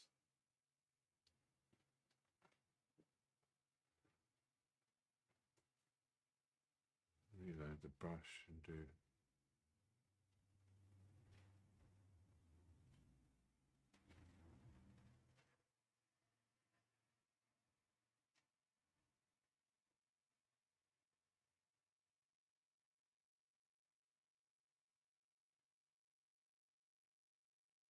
is that too much? I've just got to put it on to find out, haven't I? That's ugly. It's spatula time.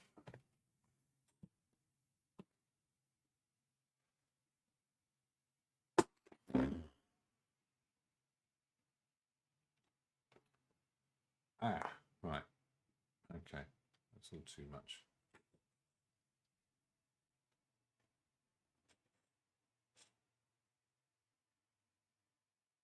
What do I need? Go back to that grey, don't I? That's quite bluish.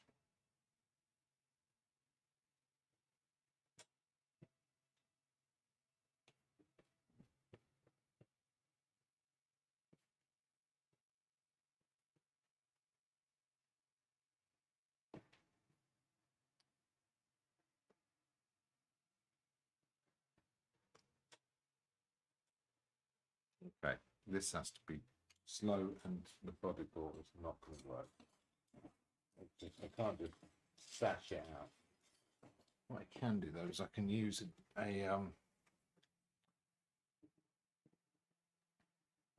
use a round here. Make it dark. I can put in a few of these. It's got to be evenly spaced or it's not going to work. So I don't know what they're doing. You don't go there. Ah, right. There's always a little bit of a fight somewhere.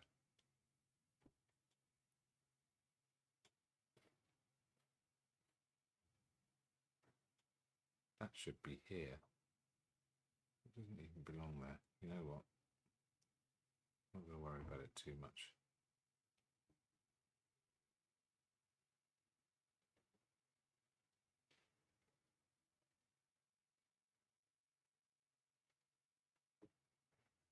Okay. Let's see what I'm attempting here.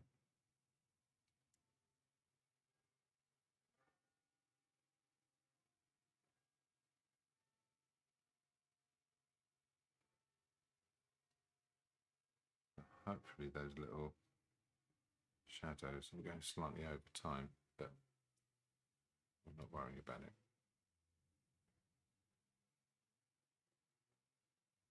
Let's see if this is elegant and helpful.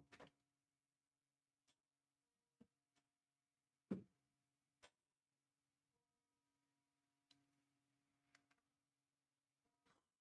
the hell is even happening? Not making any sense at all. I'm still on the same brush as well. I should be doing that with a different brush.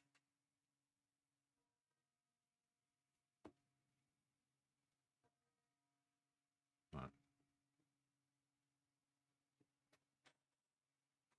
Put some of this red on here and make something a bit more dynamic. Ah, I haven't done the binding on there either. Which I can do now with this creamy colour.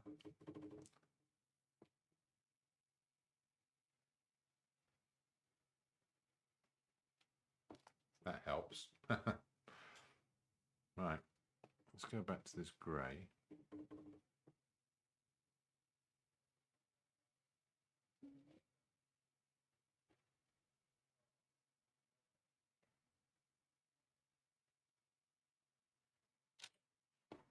Wakey wakey.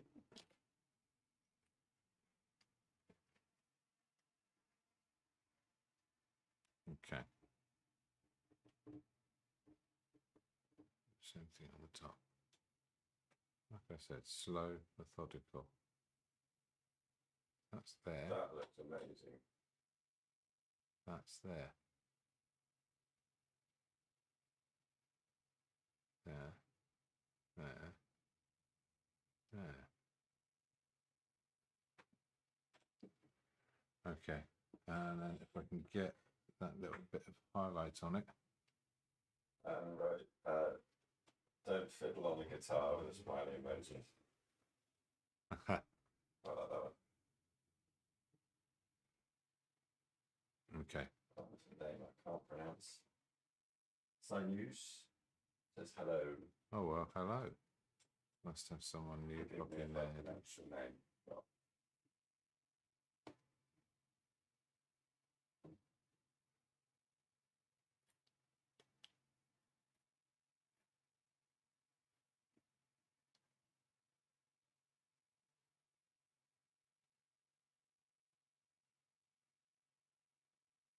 Okay, some other little highlights. There's one along here. That's too white. That's not thick enough. There we go. A couple of little highlights there. What about this? That'll do that. A couple of little wheels on the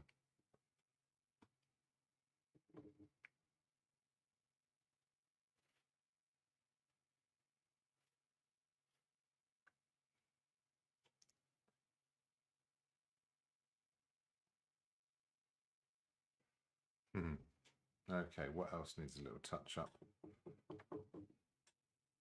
Oh, a snazzy little bit of light on there, on the edge of the bottle, and then some of these creamy flowers. Get even thicker than that.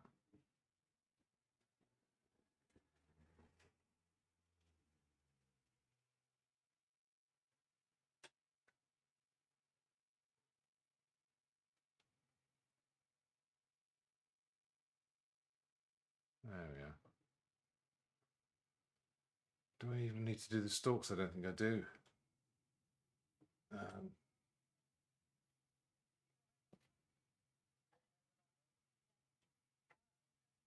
bit more light onto that bit of paper, especially that sense of the crinkliness.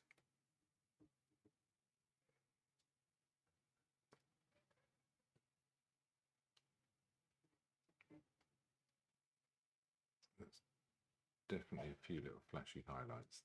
That one's okay. There's one on the edge of that. There's one there.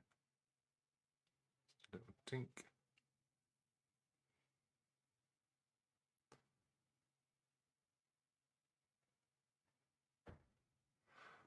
Am I over fiddling with it? I don't think so. I think it needs these little highlights. Or it's not going to make sense. Sort of fine tune it. people throwing in about fine tuning. Oh God, they're amazing. The amount we can add in loads of dad jokes to this. I'd appreciate it. Yeah. Well, yes, maybe there's a. Maybe it's just unavoidable.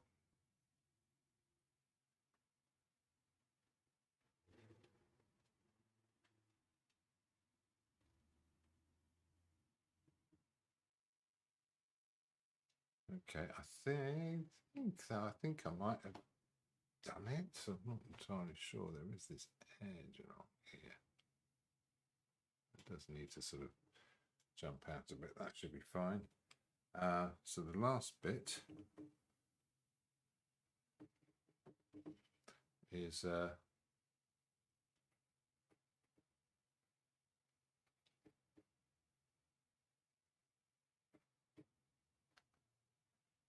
the music is I Don't Want to Set the World on Fire.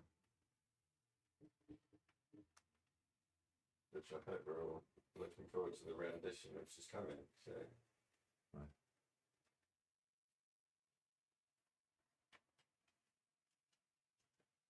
Bit of adjustment there, just so I can get the perspective on it.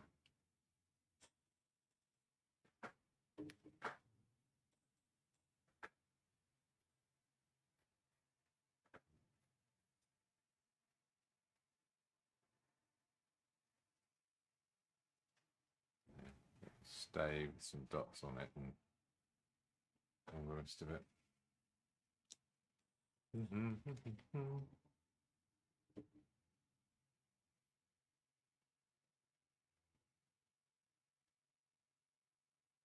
Well, I tell you what, Graham, how about you do a tour Using the phone cam. using the phone cam, and I'll play. Plug it or not? Yes.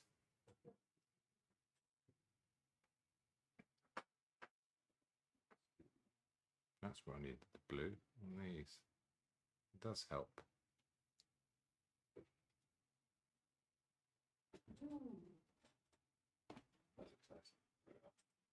Oh, okay. Oh, a couple of the little light blues in here.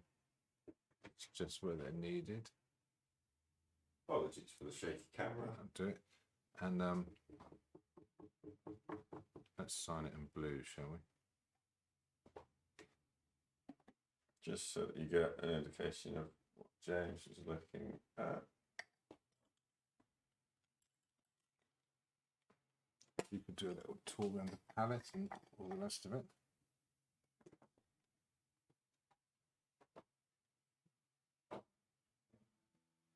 There's the view of what he's seeing.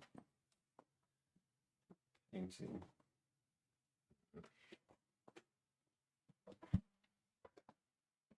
Take the music out. So we can read it. I don't want to set the world on fire.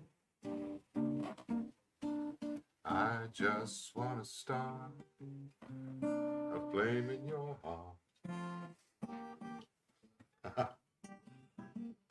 In my heart I have but one desire. So this is how we need to end every. And darling, it's you. No other will do. I've lost all something for worldly acclaim. I just want to be the one you love. And if you something to feel the same, you're the only one I'm dreaming of. Believe me, I don't want to set the world on fire. I just want to start a flame in your heart.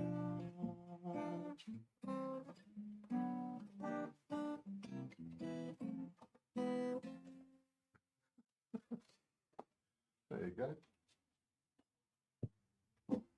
That'll put people off. No one was expecting that. No, I wasn't expecting that.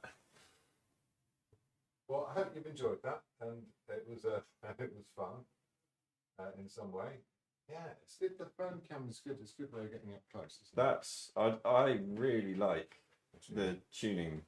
What do you call them? Sorry, machine heads. the machine heads. Yeah. Heads. Yeah. There you go. I've switched it back. So I'll adjust the other camera around now.